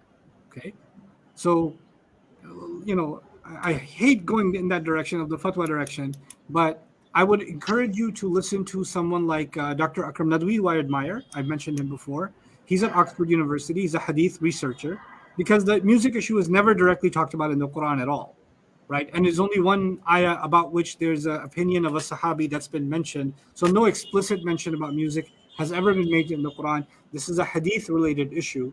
And the hadith analysis, one of the best scholars that I've come to appreciate whose work is Dr. Akram Nadwi. And I hope you guys can take advantage of some of his work, inshallah, and benefit. Okay. So we also ask the mercy of Allah, so that Allah helps you to get rid of from music and from fitna of surrounding things carefully. And moving on to the next question from the same floor. Wait, if you give all the questions to this floor, when am I going to go to sleep? What are you trying to do? Is there opportunity today? Yeah, what about my opportunity? to make you awake whole night? No. There's Yeah. also something called the morning. Go ahead. We will take like 4 more I'll questions take 4 from more here. questions, so and- you guys decide yeah. where you want to do that. Yeah, 4 more questions in total. Yeah, and 14th floor questions will be covered from here as well. Yeah. And so the last segment will be from 10th floor. Inshallah. Okay. So next question, please. Assalamu alaikum. I'm Kafsar Ahmed Topo. I have a question. I'm practicing. I'm planning to go west. I'm a little bit afraid to go west because of their culture. I went to practice Islam there. So give some guidelines how to maintain life, and then they relate to Islam, how to practice in Islam in West, especially youth, how to farm on Where in the West are you going to go? especially German or European countries like that. Okay. So our religion, we call it the religion of Ibrahim alayhi salam. Millata abikum Ibrahim. Ibrahim alayhi salam was the only young Muslim in his entire society.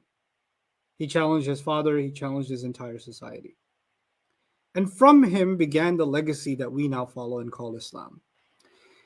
Our Islam is not supposed to be strong when we are around other Muslims and weak when we are not around other Muslims, because we are the religion of Ibrahim alayhi salam. In fact, Muslims are supposed to go where there is no light, so they become the light. So they become the source of goodness.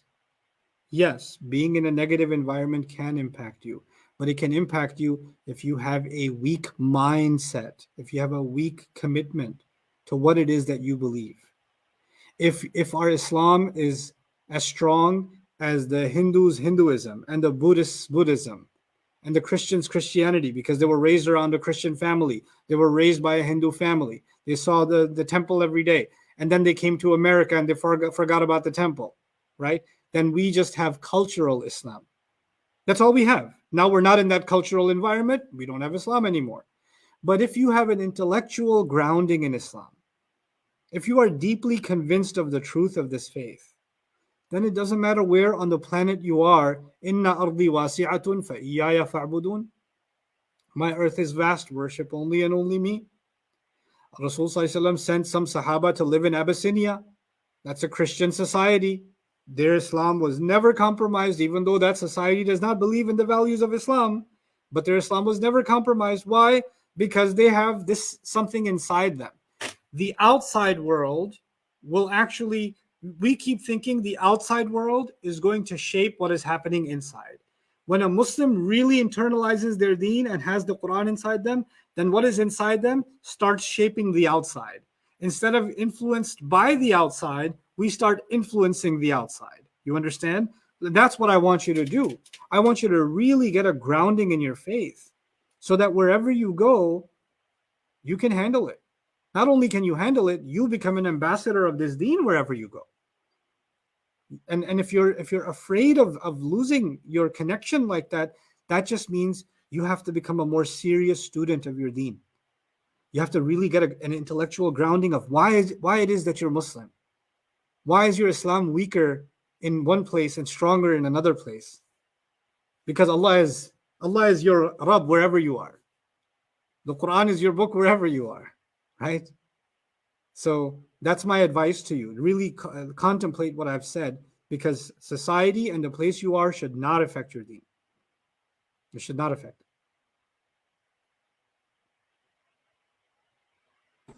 True. So moving on to the next question, and I would also request the participants to ask questions in brief, because you should also consider that it's deep night there in Texas. So please go ahead with the next question. Assalamu alaikum, Ustad. Walaikum My salam. question is, why Allah subhanahu wa ta'ala keeps on repeating the same story in the Quran again and again? And my second question is, when are you coming to Bangladesh in person? Okay. The second question, I don't know. The first question, stories. Let me explain this to you, because you guys are college students. You guys have written papers, yes? You guys write research papers, term papers, things like that. And in a term paper, you have to cite case studies. Example 1, example 2, example 3, right? And your case studies have to be relevant to your conclusion, the thesis of your paper. The surah of the Quran has a thesis. Every surah has a thesis, has a purpose. And Allah will take components of different stories that come together for the larger thesis of that surah. When he goes to a different surah, he will cite the same story, but he will cite a different element of that story in that surah. Why? Because that element is furthering the thesis of that surah. So actually, the Quran is not arbitrarily repeating stories in the Quran. Every surah has a target, has a goal, has a certain kind of message, has a certain kind of teaching. And the stories that are cited, they're never complete except for Surah Yusuf. They're always partial. And the partial components that are strung together are because they together form a component. They form an understanding. So, and that's how you have to understand the layout of the stories in the Quran. That is why they're not in chronological order. That is not why they're not in thematic order. That is also why they are not one time. Why are they repeated? Because the point wasn't to tell the story. The point was to further a particular concept. And so the concept may be reinforced a certain way here, and a new concept is being introduced from the same story in another place. Okay, so that's kind of the basic formula for placement of stories in the Quran. Well, so moving on to the next question, and probably now we are getting questions from 14th floor. Yeah. Okay. From the city. Assalamu alaikum, Ustad. Pakistan. I'm really happy having the opportunity talking to you today, and I really hope you will come to Bangladesh someday. Me too. So my question is, how to control temptation in this constant lustful world? I mean, so many medias are there, and so many forms of lustful events are bombarded to this young generation, and how to stay focused. Just like that. The voice was going in and out. Can you repeat the question for me, Faisal? How to how to control temptation in this constant lustful world. I mean, there are so many medias in this era, and so many news and events are bombarded to this young generation. So how to stay focused and how to control this lustful situation. Just like Yeah. Have you got the question? So So it is just how to control temptation. yeah, yeah. Just be busy. Get off the devices. Get off the devices and become productive. And become productive, get a job quickly so that the moment you get a job, find yourself a good wife and get married. That's the Islamic formula. Islamic formula is man up early. Don't wait until you're 35 to get married. Don't wait until you're 28 to get married because you've been dealing with temptation for what, 10 years? You're human. You're a human being. Allah created you with a fitrah. You're not supposed to be depriving yourself in that way, which means you're supposed to, مَنِ اسْتَطَاعَ مِنْكُمُ الْبَاءَةَ فَلْيَتَزَوَّجْ. Rasul says, whoever of you becomes capable should get married. The fact is, when our youth are just playing Fortnite and roadblocks, or when they're just hung up, they're making saving money to buy a PS5 or something. That's all they're doing with their life. And they're just wasting their life on social media, and they're never growing up to become men. And when they're not becoming real men, they can't get married soon enough, and then they're gonna have temptation issues.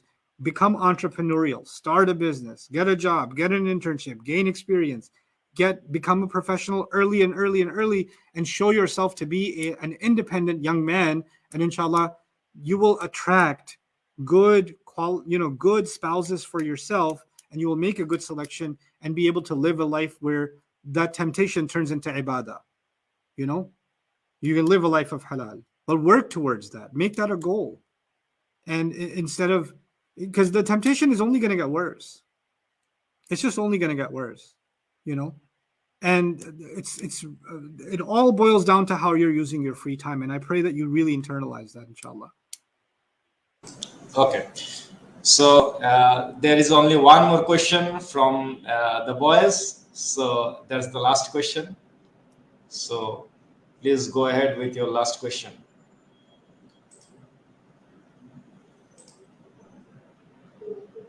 Assalamu alaikum, sir. I love you so much for Allah. I have learned so many things from your lectures. I want to learn Quran and want to be a Da'i of Islam, because there are so many beautiful things and miracles in Quran. So regarding this matter, I need your advice and guidance. Thank you. I have only one advice for you. Al-ina'u bima fihi yandahu. The Arab has a saying, a container pours out what it contains. I never wanted to be a da'i. You know that? Never. You know what I wanted to do? I just wanted to study Quran. I fell in love with this book. And you know what happened? I love it so much that I can't help but talk about it. You know my advice to you? Dive into Allah's book. Just dive into this book. Not because you want to talk to other people about it, because you want to talk to yourself about it. You want to learn what Allah has to say. You want to explore His words. You want to experience His wisdom. And when you taste it for yourself, what will come out of you will be so genuine. What comes out of your heart touches other hearts. That's my only advice. That's my genuine only. And Allah will open all the doors. When you come to His Quran with sincerity, all the doors will open. Arabic will become easy. Memorization will become easy. Tajweed will become easy. Speaking will become easy. You know, I almost failed public speaking class in college. I almost failed public speaking class. Public speaking class. Me. True. Yeah. Got too nervous. I used to get nervous. I was very quiet. People didn't hear my voice in high school. One time I spoke, and one kid in class said, "Oh my God, he has a voice." I was the quietest kid in class. You know what gave me a voice? The Quran did. The Quran changed my personality completely. I was a completely different person. I don't even recognize myself. That's what Allah's book did. it made me love what he's saying so much. I couldn't help but tell somebody else, hey, do you know what he says? It's so amazing. You know, and I'm still as fascinated by Allah's book as I was when I started. And anybody who, if you feel that I'm doing something good and you'd want to do something like that, just take my advice. Just dive into Allah's book. Let it do the talking. Inshallah. Okay. Alhamdulillah. And I'm going to take probably I don't know how many questions. You guys trying to no, kill me? the questions from the boys You guys floor gonna are kill me. My over. wife is going to kill me. Something's going to happen. Yeah. good opportunity is there. So 40 the minutes boys ago, floor, she gave me a look and went. She just gave me a look. You know what that means? only one time? Yep, only one time. Yep, that's Probably enough. that should be enough. Oh, no. Yeah. So we are moving on to the ladies floor now, and here we'll get the questions from the ladies corner, and probably they have good number of questions, but we will cover only few they never selected have questions. any questions. What are you Yeah. Yeah. So please go ahead with your questions. This is the opportunity for ladies. You're muted. There you go. Assalamu alaikum. Walaikum salam. My name is Rizana, and this is a huge opportunity for me to be able to ask you this question. Your voice is very low. I have friends who tell me a lot of their problems, and mostly a lot of them are about marriage, that their parents have, forced them into this marriage because of could be because of social norms, because it's like, no, the boy's family, the boy, he's educated, he's got money, house, good job, everything. Yeah. So my question is, to what extent do parents have the right to force children into a marriage, or a marriage with a person not of the, I'll say specifically daughter's preference? Okay, you're done? Okay, that's it, right? Okay. In Islam, let me be explicitly clear. No one has the right to force anyone to marry anyone. And if a marriage takes place in which the two persons getting married did not act of their own 100% free will, then that marriage is invalid. It does not constitute a legitimate marriage in the sight of Allah. This is actually a fundamental principle. The only contracts, because marriage is a contract, the only contracts that are valid in our religion are the ones that someone enters into of their own free will. Now, parents should be obeyed, but parents have no right to force any daughter to marry someone she doesn't want to marry. Parents also don't have any right to guilt a daughter into marrying someone because it's such a good blessing and you're turning away the blessing of Allah and it's haram for you to turn that blessing away. All of that is nonsense. It has nothing to do with Islam. It's actually a mockery of Islam. Allah came to liberate humanity and liberate individuals, and it did not turn children into slaves. It did not. This is a violation of our daughters, and it must stop. I don't know where it came from. Maybe it came from some other religion, but it's not Islam. It has nothing to do with Islam, and on top of that, it is an attack on Islam. It is an absolute attack on Islam. The nikah in such a case is actually, it's scary that those nikah can be considered batil. They can be considered null and void because they were not done of a woman's own free will. Now, a wali should be involved, meaning when a girl wants to get married, her family, her guardian should be the one to approve. But actually, in the end, it is her desire to get married. She says yes, she says no, and that no has to be genuine from her. Not only that, the mahr, how much is going to be given to her as dowry and when it is going to be given, is to be understood between father and daughter. And let me go even further. I don't care if I get in trouble for saying this because the truth is the truth. Sometimes parents are abusive. Sometimes fathers have never paid a single bill in the house. Sometimes they have a drinking problem. Sometimes the mom is getting 2 jobs and taking care of the house, but when it comes to the marriage, he says, I am the wali, I'm going to decide who you marry and who you don't marry. If a father hasn't paid the finances of the house and has not protected the household, has not played his role as a father in the household, he has zero right to interfere in who the girl is going to marry. Zero. Because you become the wali of a household when you protect that household, when you take care of that household. If you're an abuser yourself of that household, you don't get to take one part of Islam and say, I have the authority now. You do not get to do that. This is a serious, serious matter. And I don't want my words now can be taken by somebody and misused in some specific family situation, right? And they can say, Nouman Ali Khan said, I don't have to listen to you. That's not my problem. That is your problem. You're manipulative if you do that. You have a problem of cherry picking and hearing something and taking the part that serves you and using it incorrectly. That's between you and Allah. You must be really brave to deal with Allah that way. But fear Allah, all of you. And I'm just telling you, parents, I'm talking to the parents now. Fear Allah. If your daughter says she does not want to get married, I don't know how you are going to answer Allah on Judgment Day, because this is no different than burying your daughter alive.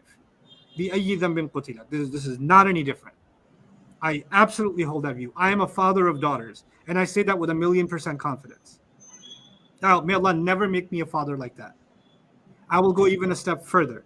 If my own daughter came to me, my sister came to me and said, I'm in a marriage, you guys got me married, I went along with it, but now it's abusive. He's hurting me, or his family's humiliating me, and I'm putting up with all kinds of stuff. And what should I do? I fear Allah if the words ever come out of my mouth, hey, listen, it's going to make the family look bad if you get divorced. How are we going to show our face to the community? Who's going to marry your younger sister? Have some shame. Put up with it. It's okay. I got they'll say, no. We all have to put up with that. It's okay. It's a part of life. It's a part of what life? Mushrik life? Kafir life? Because Islam came as a rahmah. Islam came as a rahmah. You as a father should be ashamed of yourself that your daughter comes to you seeking your protection from an abusive husband, and you say, no, go back and get abused again because it'll make me look bad. I don't even know why you had a child if you don't know what a parent is, what it is to be a parent. Protect your daughters, protect your sisters. And if the fathers are not going to do it and the brothers are not going to do it, then the uncles should do it. The grandparents should step in and protect those girls. They should do that. So our religion is a liberating religion. It is not a cage. It did not come to oppress anyone, especially not women. In fact, it was a revolution in which Allah liberated women like never before. And the tragedy of our times is we terribly misuse Islam and the word of Allah, and misuse the statements of the Prophet ﷺ, and come up with a narrative of Islam that has to do with marriage, with divorce, with mahar, with all of these things that have nothing to do with Islam. It's crazy to me. It boils my blood. Like, I know I haven't been upset this entire lecture, but this is upsetting. And I thank you for asking this question. Really, thank you. Because the girl being pushed, I think of her as no different than my own daughter or my own sister. Why should she be put in that position? I will fight tooth and nail so she doesn't have to be put in that position. And any parent, with all the things Allah says about parents should be honored and parents should be respected, yeah, but parents shouldn't assume that there's some kind of God that should be worshipped. They should watch themselves. Allah made you responsible for this child. He did not make you the owner of this child. I don't know what religion that is, but it's not Islam. Sorry I got mad, but this is angry worthy. Thanks for your question. So thank you. So moving on to the next question, and we have 5 participants to ask question in total remaining. Okay. Yeah, next one, please. Will you hear me? Barely. Please be loud. My question is to me. I am devoted Muslim, so already 2.5 years have been gone. MashaAllah. So now this is the time to express it to my family, because when I stay with my family, I cannot properly obey all rules of Islam. Like I cannot take salat. So it's really a big trouble to me right now. So my question is to me, in that case, how can I convince my parents that this is the real, or this is the honest and right way to lead life? It may not be easy right now to do that. I think what you need to do right now, at least, is just pray your fard prayers. Don't leave all of the extra prayers, the sunnah prayers, for now. Just pray your fard prayers. Pray the shortest surahs that you know, and pray it in a corner for a couple of minutes before anybody finds out. If they are walking around, then you can pray. Allah says, فَإِنْ خِفْتُمْ فَرِجَالًا أَوْ رُكْبَانًا. When you're in a state of fear, you can even pray while walking, while on a camel, while riding. So that means that you don't have to do the motions of the prayer, the normal motions, if you're in a state of fear. Right now, because it's only been a couple of years and they're still in shock, they think you're going through a phase and you'll go back to normal, right? So I think what you just need to do right now is to continue to learn your religion, to not, push them into conflict more. If they ask you about it, you should be able to answer intelligently and say, this is a choice I've made, I'm never going to change it. But we don't have to debate it. We don't have to argue about it. That's okay. But right now is not your job to convince them of Islam, because that will make them even more aggressive. That time for that, inshallah, will come when the relationship settles down a little bit and things normalize. And maybe they should see now, because you've become a Muslim, they should see better manners from you. They should see more patience from you. They should see more kindness from you than they ever saw before. So they associate Islam with a better version of you, instead of associating Islam with arguments, right? So that should be your only focus, being the best, kindest, most patient daughter you've ever been in every way. Inshallah. May Allah make it easy, and may Allah guide your parents. We also ask Allah's merciness to make your life easy, to reveal this great truth that you are into in, and may Allah also help your parents to understand. Moving on to the next question. On behalf of the participant, please.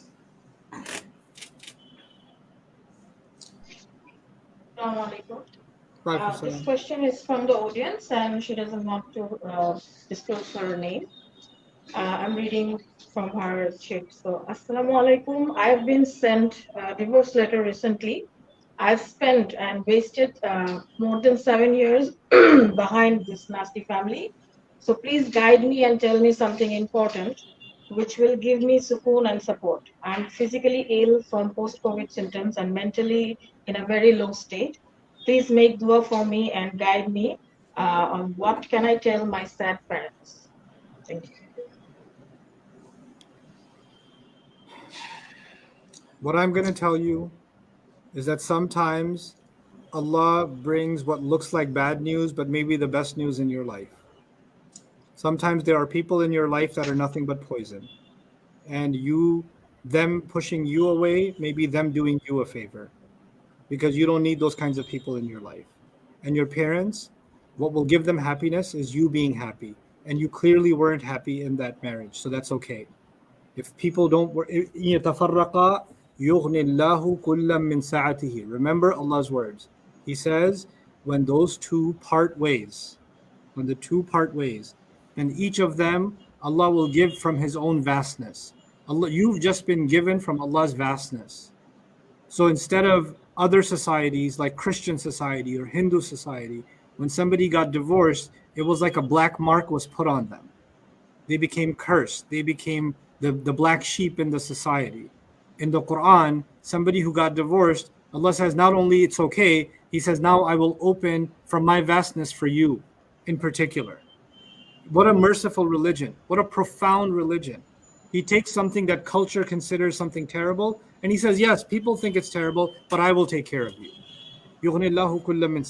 So with an open heart and with a heart that turns to Allah with yearning, read Surah Al-Talaq, Surah number 65. Read it with contemplation, and you will find a lot of comfort and healing in it. Inshallah. Inshallah. So moving on to the next question. May Allah give you from His vastness like you never imagined before. Like you never, and Amen. may Allah give your parents peace of mind that you are now in a better state. Amen. Amen. Because we can see lots of histories in the history of Islam, and even from the wives of Prophet Sallallahu Alaihi Wasallam, that divorced women are highly honored in Islam, and That's we right. have all sorts of respects for them as well. So if situation demands, Quran and Allah has permitted for that option too. And obviously that's a test and trial for His servants from Allah, and we should have patience and sabr to overcome the stress, to actually overcome that trial, so that we can pass with good marks. Yeah. Okay, moving on to the next question. Assalamu alaikum, brother. Can you hear me? Walaikum salam, I can hear you. My name is Nusrat. I'm going to ask you a personal and a very heavy-hearted question, and I'm scared myself because I'm talking in public for the very first time. My loved one, one of my loved one, had committed suicide, and I was witness of it. I want to ask you what the Quran and the Hadith says about committing suicide, and does Allah forgive that sin, and are we allowed to ask forgiveness in behalf of them to Allah subhanahu wa ta'ala? Thank you. I will tell you what I understand of it. Nowadays, we know things about mental health that we didn't know before.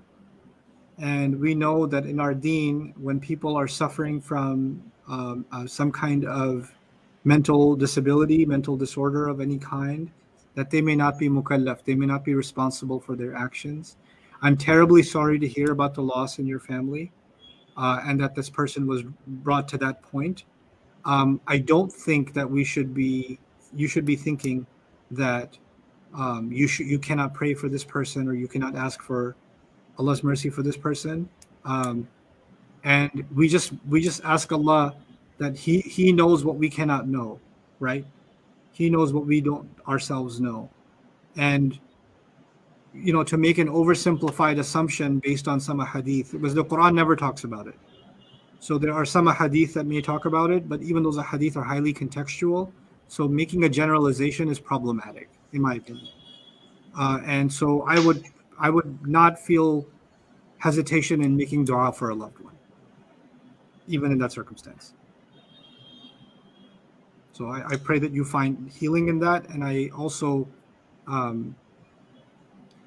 pray that other people that are thinking about that are thinking about ending their life because their circumstances are so dire, are able to speak about what it is that is hurting them, and we're able to listen as an ummah to what is hurting them, because there's a lot of abuse that is happening in our families, in our society, that is unbearable. And the thought of suicide itself is not an evil thought. It's a human thought, because even Maryam salamun alayha said, Ya laytani mittu qabla hadha, if only I could die before this happens. She was wishing to be dead before people were accusing her of having an illegitimate haram baby. She was wishing death herself. Humiliation can be a very powerful motivator to even end one's life, right? So we, as a Muslim society and as a society of human beings, our deen is beautiful, but it's built on top of decent humanity. Like if you're not even a decent human being, then you can't be a good Muslim. So Rasulullah was already on the fitrah, and then he was given Islam, right? So the problem now has become, we're not even decent human beings anymore. We're not empathetic. We're not trying to understand somebody else's pain. Our own family members come to us crying with a problem, and we say, what is wrong with you? Don't talk about that. And we dismiss their pain. So I pray that, we don't have to see tragedies like this. And we develop empathy. We develop the ability to hear somebody else's pain and their cries, and to be able to listen to them with an open heart, to have mercy for others, to have understanding of others' pain, instead of just pushing them away and say, oh no, everybody goes through that. Oh, you're just being too dramatic, And so I'm so sorry that you went through this. I can tell you, losing a loved one is an extremely, extremely painful thing. And losing a loved one because they were suffering and they ended their life in this way, Allah only knows where they were, mentally, where they were emotionally. But I pray Allah forgives them. I do. Yeah. May Allah give you the strength to recover this huge loss. And also, thank you for being so brave and asking. Yeah. And it's true that it's becoming a growing concern nowadays, and we need to overcome from these tragedies. Like there should not be the solution. They should be allowed to speak out, and we should allow that environment so that they can come with any kind of problem, any kind of hurdles they are facing in their lives. They can share with someone. At least they can find at least someone to share with. Okay, moving on to the next question.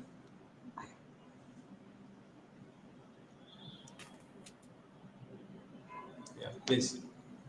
There is another question from the audience.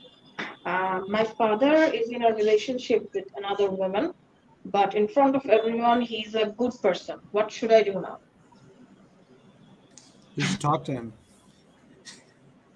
You should just talk to him. And if he doesn't want to change his ways, then just keep a distance. You can't. We have a saying in Texas. I like it. You can only clean your side of the street. You can't control other people, not even your dad. And at one point, dads are not going to be able to control their daughters or sons. They're individuals. You're going to make your own choices. You have to stand in front of Allah. But if a loved one is doing something wrong, you have every right to confront them.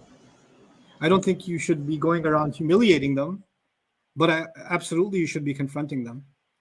Our deen doesn't want us to expose other people's sins, but also doesn't want people to just get away with what they're doing either.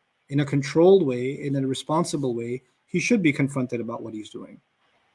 And he should be held accountable, maybe perhaps within the family, you know?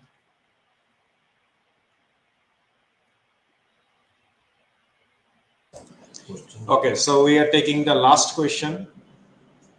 The last question from the ladies group.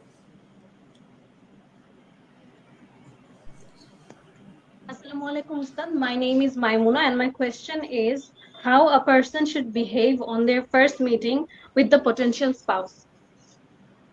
I don't know, normal? Just behave, be yourself. You don't have to have a special kind of behavior. I will give you some advice. People try to present the best version of themselves to a potential spouse. I think that's a mistake. I think you should present the honest version of yourself. Because this is not about impressing anyone. You're not going to impress somebody 10 years later. They're your family. They're a part of your life. It's better they know exactly who you are and how you are and what your temperament is. Within, of course, formal guidelines, but transparency is the most important thing. And what I said before in this QA session, being open about boundaries, what you're comfortable with, what you're not comfortable with, a conversation about rights and responsibilities, real life situations, workplace situations, educational situations, children, in-laws, those kinds of subjects are important because this is where most problems happen, right? So it's good to have those kinds of very real, very mature conversations. And you will tell in 5 minutes even. I mean, I personally have a 5-second rule. I can tell whether I want something or not. But with human beings, I have a 5-minute rule. Like within 5 minutes, I'll know if this is a reasonable person or I need to just, quietly make my escape. So it would be good to gauge a person's answers, be mindful of their demeanor, their body language, their tone. Those all of those things matter. Become a careful observer, inshallah. Thank you, everybody.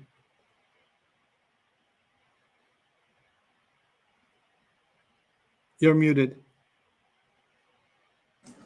Alhamdulillah. So in this way, we concluded the question and answer session for all the segments.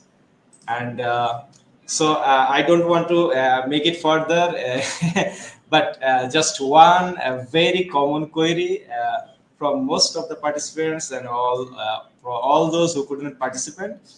Just one thing that I'm not going to ask any specific question. Rather, I would request you to share something about you, about your personal life that is just about your family, your kids. You also talked them about regarding your session. Just a very brief that you feel comfortable to share with us, share with the audience. That's it. Something about my personal life that I feel comfortable sharing to a worldwide audience? About your kids, about your family, just whatever you like.